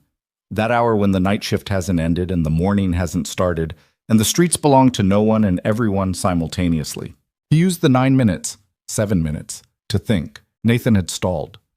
The meeting, the confessions, the careful rationing of information, all of it had been the performance of a man keeping Victor occupied while a second operation moved into position, which meant Nathan had planned for the possibility that Victor would survive the bomb, survive the hospital play, make it to the tower, and extract the confession. Nathan had planned for Victor being smart enough to get this far. The question was whether Nathan had also planned for what came after. For Victor being back in a vehicle at 4:30 in the morning, moving toward the tower with everything Nathan had said still fresh and sharp and organized in his mind. Victor thought about the 4 men in the service entrance clip. He thought about Cho, still unlocated, still active. He thought about the 14th floor conference room and what Nathan would have done in the 90 minutes since Victor walked out of it. He thought about the building's architecture, 42 floors, multiple stairwells, the executive elevator that required a key, the secondary systems on the 14th floor that could operate independently. He thought about what Nathan actually wanted, stripped of the conspiracy framing and the organizational language. What a man wants when he has spent 18 months building towards something and then watches it fail in real time is not necessarily to escape. Sometimes it is. Sometimes the thing a man wants, when everything has come apart, is to ensure that what he built does not survive him. Victor said, "Dominic, when you get to the lobby, pull the building's fire suppression controls offline." A pause. I know what it is. Do it. Victor, if Nathan triggers the suppression system while the building's on skeleton overnight staff, clear the lobby and pull the controls offline. He watched the tower come into view, glass and steel lit against the pre-dawn. His father's name on the facade, 42 floors of everything the old man built and Victor had built after him. Nathan is not going to burn this building down with the suppression controls active. He might burn it down without them, pull them offline so he knows the option is gone. Dominic was quiet for exactly 2 seconds. Then, done. The lobby was clear when Victor arrived. Dominic had moved the overnight staff to the adjacent parking structure, and 2 of his agents held the entrance with the flat, watchful competence of people who had been doing this long enough to do it without visible effort. Dominic himself was at the security console, where the building's internal camera system showed him the current status of each floor in a grid of small gray images. Victor came through the doors and went directly to the console. He looked at the grid. 14th floor. The conference room was lit, movement visible. At least 3 figures, the camera angle partial and unhelpful in the specific way that Nathan had chosen this room for. He looked for the 4 men from the service entrance.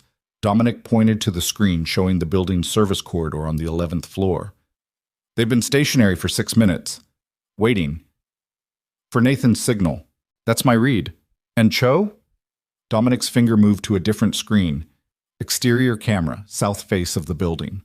A shadow at the base of the building that could have been anything, except that it had moved twice in the last 3 minutes in a direction that ruled out wind and everything else except a person who was being extremely careful. He came back to the building, Victor said. He came back to the building, Dominic confirmed. Which means either Nathan called him back or Cho decided on his own that the job isn't finished. Victor thought about what Marcus had said in the Gary warehouse. Nathan used everyone. He thought about the calibration of the dosage in Emily's IV line. Slow, designed to look like complications, designed to be deniable. That was not improvised. That was Cho's professional signature.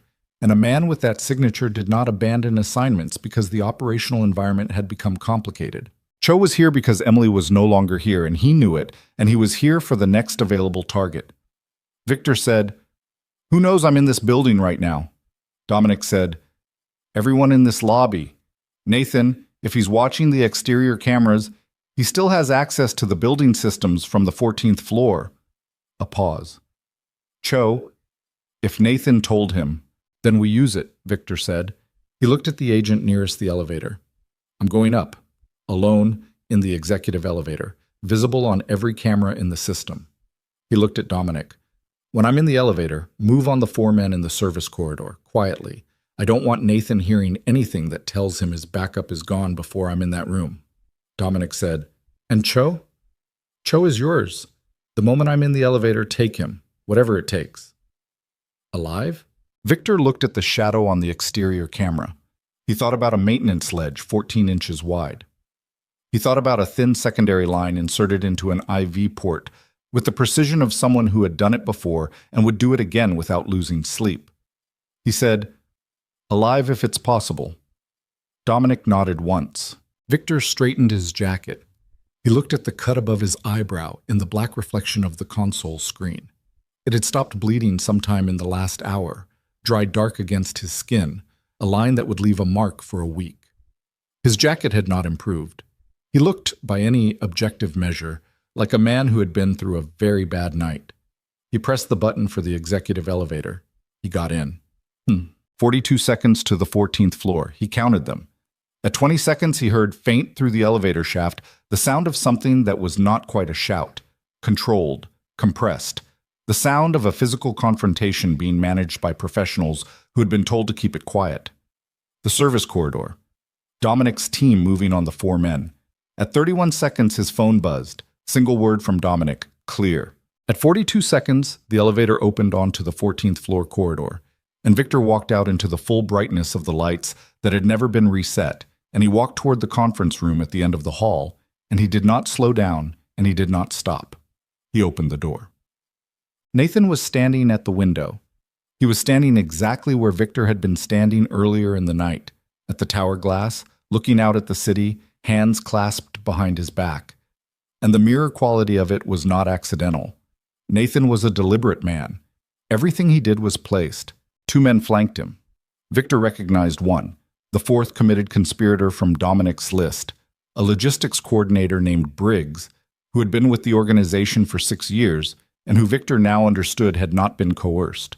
The other was a face Victor didn't know, which told him this was someone Nathan had brought in from outside, which told him in turn that Nathan had understood the coercion strategy was a ceiling, that beyond a certain point, you needed people whose loyalty was purchased rather than leveraged. Briggs had a weapon visible. The unknown man did not show one, which was more concerning. Nathan turned from the window. He looked at Victor, at the cut, the jacket, the general condition of a man who had traveled very far through a very long night, and his expression did something that was not quite surprise and not quite satisfaction. Something in between. The expression of a chess player watching an opponent make a move that was not the move that was expected, but that could still be managed. He said, "You came back." Victor said, "Where's Cho?" Something moved in Nathan's face. A recalculation. Victor said, "He's not coming. Your 4 men in the service corridor aren't coming either." He came fully into the room. He did not look at Briggs or the unknown man. He kept his eyes on Nathan. "It's just us. Same as it was 2 hours ago, except now you've had time to think about what's available to you, and you've concluded that this room is where it ends, so let's end it." Nathan said, "You should have stayed in River North. You needed me here. I needed you away from... You needed me in this building," Victor said, "because the play you're making right now, whatever it is, requires me present. A coup with the principal absent is a story. A coup with the principal in the building is a statement." He stopped 10 feet from Nathan. "What statement were you planning to make?" Nathan looked at him for a long moment.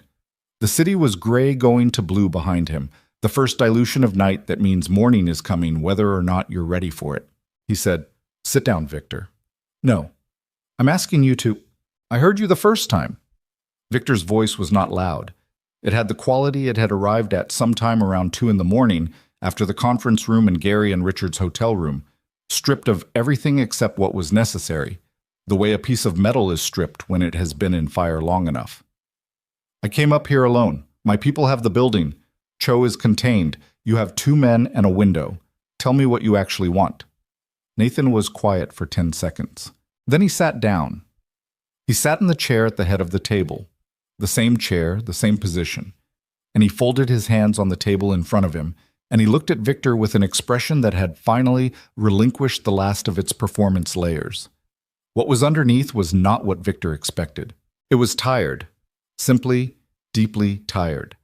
The face of a man who has been carrying something for a very long time and has arrived, through the wreckage of a night that went wrong in every direction, at the particular relief of having nothing left to carry. He said, "The Harmon situation, 2 years ago." Victor said, "What about it?" "The 3 people you lost. I didn't tell Nathan about them." He said it looking directly at Victor, with the specificity of someone correcting a record that matters. "I know what you thought in that conference room when you saw my name on his phone. I know what you concluded. You were wrong about the sequence." Victor said, "Explain." "Nathan had the information before he came to me. He had it from someone inside the organization who has been gone for 18 months, a man named Ferraro, who you terminated for unrelated reasons, and who was, in fact, feeding Nathan long before either of us knew Nathan was a problem." Nathan's hand stayed flat on the table. "Nathan came to me with the Harmon information already in his possession. He didn't need me to give it to him. He needed me to confirm it, to validate what he had, so that he could use it without the risk of acting on false intelligence. And you confirmed it." "I confirmed it because he told me it was for an internal audit, a loyalty assessment. He said you had authorized it." The room was very quiet.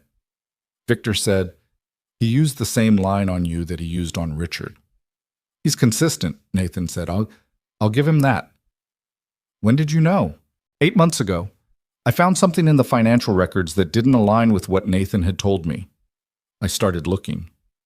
He paused. "By then it was too late to come to you. I had confirmed the Harmon information. I had provided access to 2 other pieces of intelligence that Nathan had used in ways I hadn't sanctioned. Coming to you meant confessing to things that I could not explain in a way that would sound like anything other than what they looked like." "So you went silent." "I went silent, and I tried to manage him, to limit what he could do." Nathan's jaw tightened. "I was wrong about that too. You cannot limit a man like Nathan by staying adjacent to him. You either stop him or you become him." Victor looked at him for a long time. He said, "Briggs." The logistics coordinator, who had been standing at Nathan's right for the last 4 minutes with a weapon and the rigid posture of a man who is less certain about his position than he appeared when the evening began, looked at Victor. Victor said, "Put it down." Briggs looked at Nathan. Nathan said, "Put it down, Briggs." Briggs put it down. The unknown man at Nathan's left had not moved through any of this. Victor looked at him now, directly, without the careful peripheral awareness he'd been maintaining. The man was younger than he'd seemed from the doorway, early 30s, professional stillness. He met Victor's gaze without the aggression of someone spoiling for a confrontation and without the vacancy of someone who was simply executing instructions. Victor said, "Who are you?" The man said, "My name is Reeves. I'm a federal investigator. I've been embedded in Nathan Hayes' network for 14 months. He reached into his jacket, slowly, with the exaggerated care of someone in a room with armed people who are already at their limits, and produced a credential wallet, which he opened and held out. Victor looked at it. He looked at Nathan. Nathan said, "I made a decision 6 months ago. When I understood I couldn't manage Nathan from inside, I found another way to stop him." He held Victor's gaze. "I went to people who had the authority to do what I couldn't do alone." The federal credential in Reeves's hand was real. Victor had seen enough real ones to know. He looked at it for 3 seconds, and then he looked at Reeves and he said, 14 months. 14 months, Reeves confirmed. Nathan Hayes has been under active federal investigation for criminal conspiracy, financial fraud, and attempted murder. As of tonight, with the evidence collected and the testimony of multiple witnesses, we have what we need. He paused. We've been waiting for an operational moment that would allow us to move without compromising the investigation or creating a public incident. Tonight is that moment, Victor said. Tonight is that moment. Victor stood in the center of the 14th floor conference room of the Callaway Tower at 4:51 in the morning, and he looked at the federal credential, and he looked at Nathan, and he looked at the city going gray-blue through the window, and he understood, with the slow, total comprehension of a man receiving information that reorganizes everything around it, that the night had not ended the way he expected because it had not been, entirely, his night to end. He said to Nathan, "You could have told me." Nathan said, "No, I couldn't. You could have Victor. Nathan's voice was quiet. If I had come to you 8 months ago with what I had, partial information, my own complicity, a federal contact I'd made without your knowledge, what would you have done? Victor didn't answer, because the answer was not the one that reflected well on him, and they both knew it, and Nathan saying it aloud wasn't cruelty. It was the same stripped-down accuracy that the whole night had been moving toward. Nathan said, "You would have handled it, the way you handle things." A pause. Reeves and his team would have lost 14 months of work. Nathan would have gone to ground, and the federal case, the one that takes him away permanently, legally, in a way that can't be undone or appealed or reversed by anyone with enough money, would not exist. Victor said, "And the bomb." I didn't know about the bomb until Marcus moved. I knew Nathan was building towards something. I didn't know the timeline or the method until that morning. Nathan looked at his hands. I told Reeves at 6 a.m. Reeves was coordinating a response when Emily Parker walked into your foyer and made it irrelevant. The room absorbed that. Victor sat down. He sat in the chair across from Nathan, the same chair he'd sat in 2 hours ago, on the other side of the same conversation, and he put his elbows on the table and he pressed the heels of his hands against his eyes for 3 seconds, which was the closest he had come all night to acknowledging what the last 23 hours had cost him. Then he took his hands down. He looked at Reeves. He said, "What do you need from me?" The formal process took 4 hours. Reeves made calls. Reeves's colleagues arrived, 3 of them, in vehicles that parked in the tower's underground structure rather than at the curb, which was a courtesy Victor noted and did not comment on. Documents were signed. Recordings were transferred, including the 47-minute recording Victor had made in the Gary warehouse, which Reeves received with the expression of someone who has just been handed something they needed and had not expected to have. Nathan Hayes was taken from the building at 6:15. He walked out with Reeves on one side and a federal colleague on the other, and he walked without being held. His own feet, his own pace, his own decision to move, and he did not look back at the tower as he went, which was either dignity or denial, and Victor decided, watching through the lobby window, that it didn't matter which. Marcus Reed was taken from Gary by a separate federal team at 6:40. Tyler Brooks, who had been in the secondary location since the previous evening, was transferred to federal custody at 7. The 4 committed conspirators were processed through the same channels before 8. The 11 coerced were handled differently.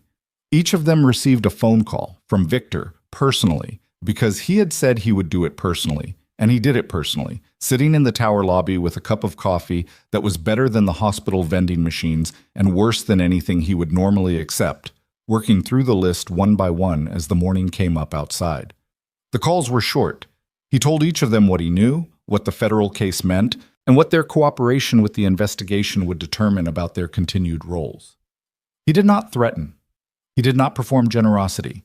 He stated the facts and let them arrive at their own conclusions. 11 calls. 11 people who had been frightened by a man who was very good at finding fear and using it. All 11 cooperated. He drove to Evanston at 9 in the morning. Dominic's brother-in-law, a quiet man named Gerald, who had the unassuming competence of someone who had been good at his work for 30 years without needing anyone to know it, met Victor in the clinic's small parking lot and walked him through what the night had produced medically. The sedative compound had been fully cleared from Emily's system by 3 a.m. The original injuries, the blunt force trauma from the alley, the laceration, the 2 cracked ribs, were serious but not permanent. She had regained partial consciousness at 7:15. She had asked for water. She had asked what time it was. She had asked if Victor knew. Gerald relayed this last part with the careful neutrality of a man who understood he was operating at the edge of information he'd agreed not to have, and Victor received it with a nod and followed Gerald into the clinic. The room was small and clean and smelled like antiseptic, and the particular stillness of a space that has been maintained by people who care about what they're doing. Morning light came through a single window. Real light now, the full light of a Chicago morning that had decided to be clear after the rain, the kind of light that makes the city look like it was built that way. Emily was awake. She was propped at a slight incline on the bed with an IV line in her left arm. A clean one, Victor noted, the straightforward kind. And her face was a document of what the previous day had cost her. The bruising had deepened overnight in the way bruising does, darker, more fully realized, and the swelling on the left side had shifted and settled. The laceration at her collarbone was closed and dressed. She looked like someone who had been through something serious and was on the other side of it and knew it. Her eyes, when Victor came through the door, were clear. She watched him cross the room. She watched him sit in the chair beside the bed. The same configuration as the hospital, the same relative positions, as if the night had arranged itself in a circle and brought them back to this. He sat. He looked at her. She said, "You look terrible." He said, "I've been told." She looked at the cut above his eyebrow. She looked at his jacket. She said, "Did you sleep?" "No." "Is it over?"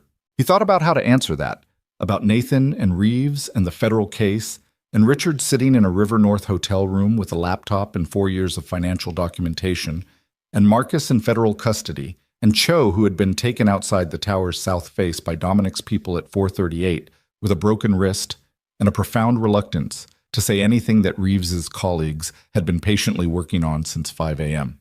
He said, "It's over." Emily let out a breath.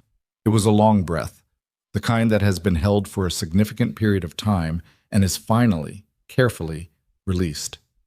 Her eyes went to the window. She looked at the light on the buildings visible beyond the glass. Then she looked back at him. She said, "The laundry was going to need to be run again. There was a load in the machine when I left." Victor looked at her. She said, "I'm not being serious. I know the laundry is not the issue right now."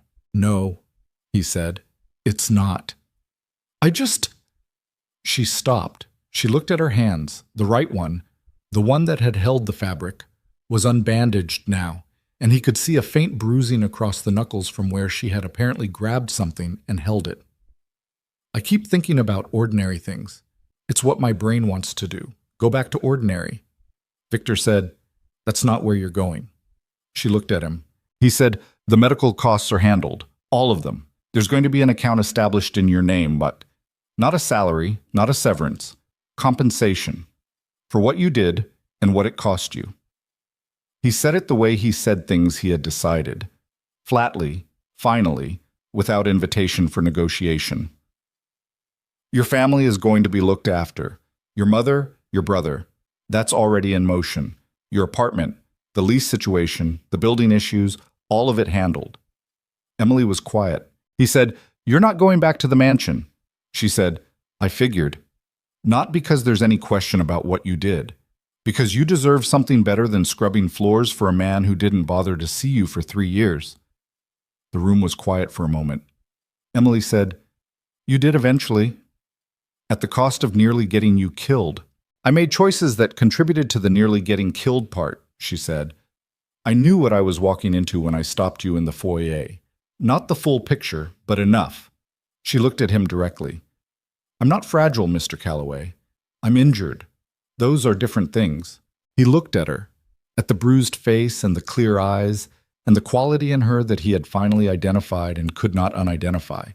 The thing that was not courage exactly, or not only courage, but something that sat below courage. A person who looks at a situation and does the thing that needs doing without requiring the situation to be easy first. He said, "I know." She said, "What happens now, for you?" He thought about that. He thought about Nathan in federal custody, and the case that would take years to fully resolve, and Richard who had agreed in a hotel room at 4 in the morning to do what was necessary to clean up what he'd been used to build, and the 11 people who had been frightened into something they hadn't chosen and who were now choosing differently. He thought about the organization, his father's foundation, his own 17 years of building, and the work of assessing what remained, what had been compromised, what could be trusted, and what needed to be rebuilt from different materials. He said, "The same thing that always happens, the work. Will it be different?" He considered this with the seriousness it deserved. He said, "Some of it." She nodded. She looked at the window again. She said, "The city looks different at this time of day. When you've been up all night and then the morning comes, everything looks—" She paused, searching for the word. "Temporary, like it could all shift." "It could," Victor said. "It does." "Is that supposed to be comforting?" "It's supposed to be true," he said. "Comforting is a different request." She almost smiled. It moved carefully across the bruised topography of her face and landed somewhere that was not quite a smile, but was in the neighborhood, the expression of someone who has retained the capacity for it, despite significant recent evidence that the world does not always reward it. She said, "Thank you." He said, "I owe you considerably more than gratitude. You don't owe me anything." She said it without aggression, just clearly, with the same directness she'd had in the foyer when she stepped into his path and changed the direction of everything. "I made a choice. I'd make it again. That's not a transaction." Victor looked at her for a moment. He said, "I know that too." He stood up. He straightened his jacket, which had long since passed the point where straightening it made any visible difference. He looked at the morning through the window, the clear light, the city going about its business 40 feet below, entirely unaware of what the night had cost to keep it exactly as it was. He said, "Someone will be outside this room until you're discharged. After that, there will be a security arrangement. Not intrusive, not permanent, but necessary for a while. You'll be consulted on what it looks like." He moved toward the door. "Gerald will have my direct number. If you need anything, you call." Emily said, "Mr. Calloway." He stopped at the door. She said, "You should sleep." He said, "I will."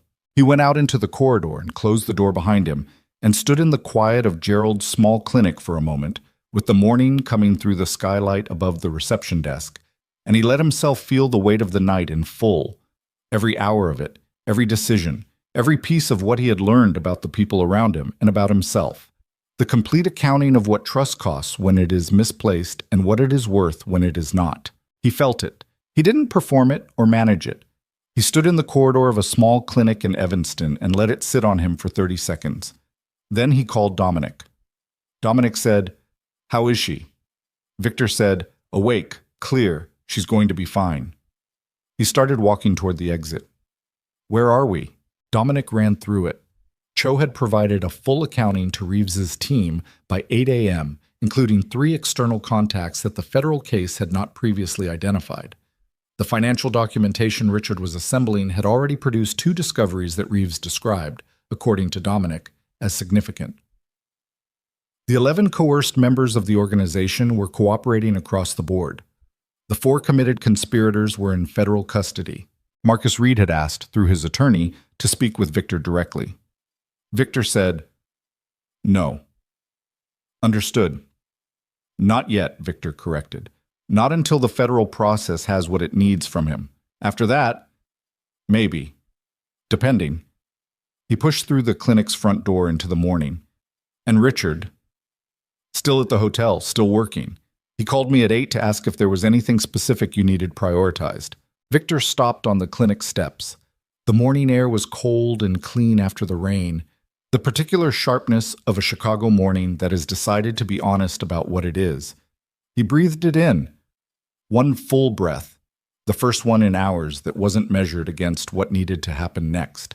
He said, "Tell him to get some sleep first." Dominic said, "He's not going to." "Tell him anyway," Victor said. "Tell him I said." A pause. Something in Dominic's voice when he said, "I'll tell him," a quality that had not been in it during the operational hours of the night, when every word was functional and nothing was carried beyond its function. Something that was not quite warm, but was adjacent to it. The specific tone of a man who has worked for someone through a very bad night and come out the other side and recognized, in the morning, what that means. Victor drove back toward the city alone. He drove on the expressway with the morning traffic beginning to build around him.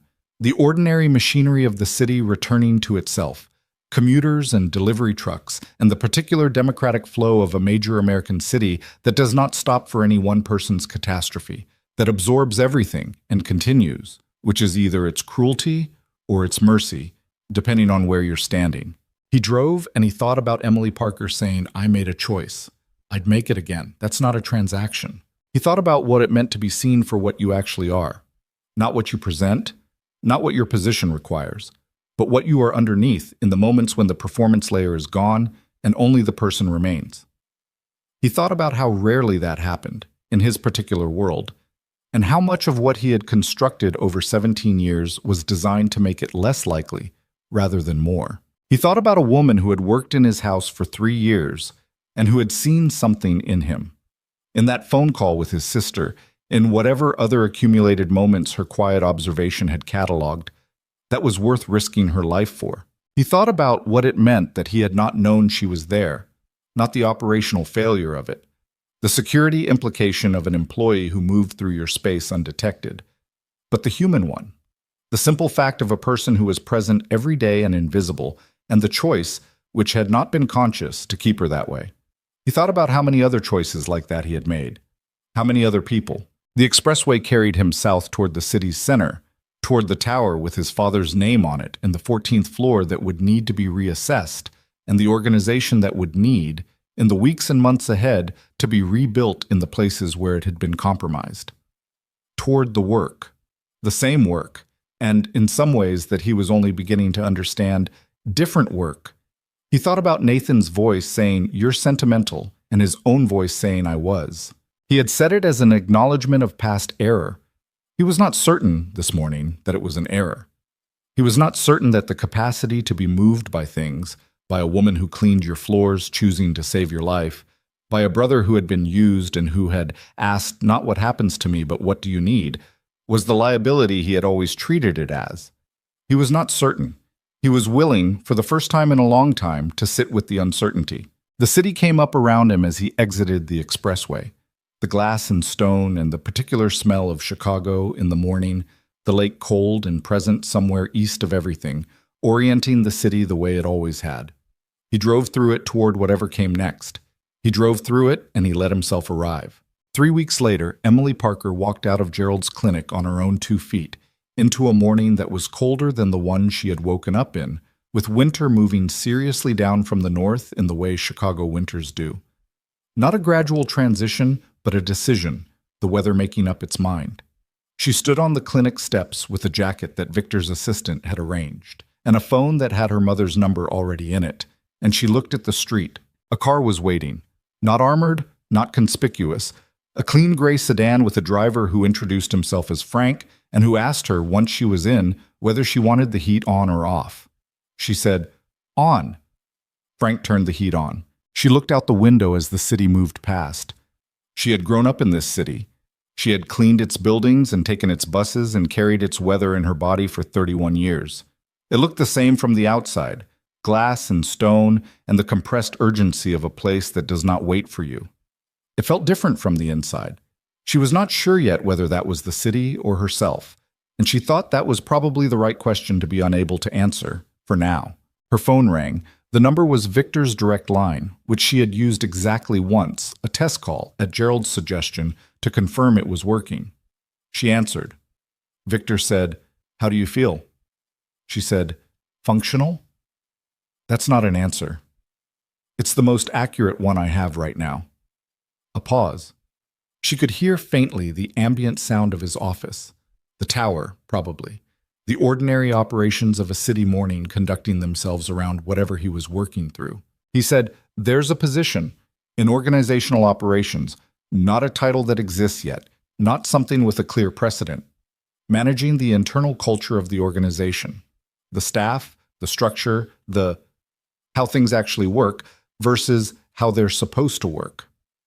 He said it in the way he said things he had decided, but underneath it there was something that was asking a question. It would require knowing things about how this organization operates that most people in it don't know. It would require a specific kind of seeing.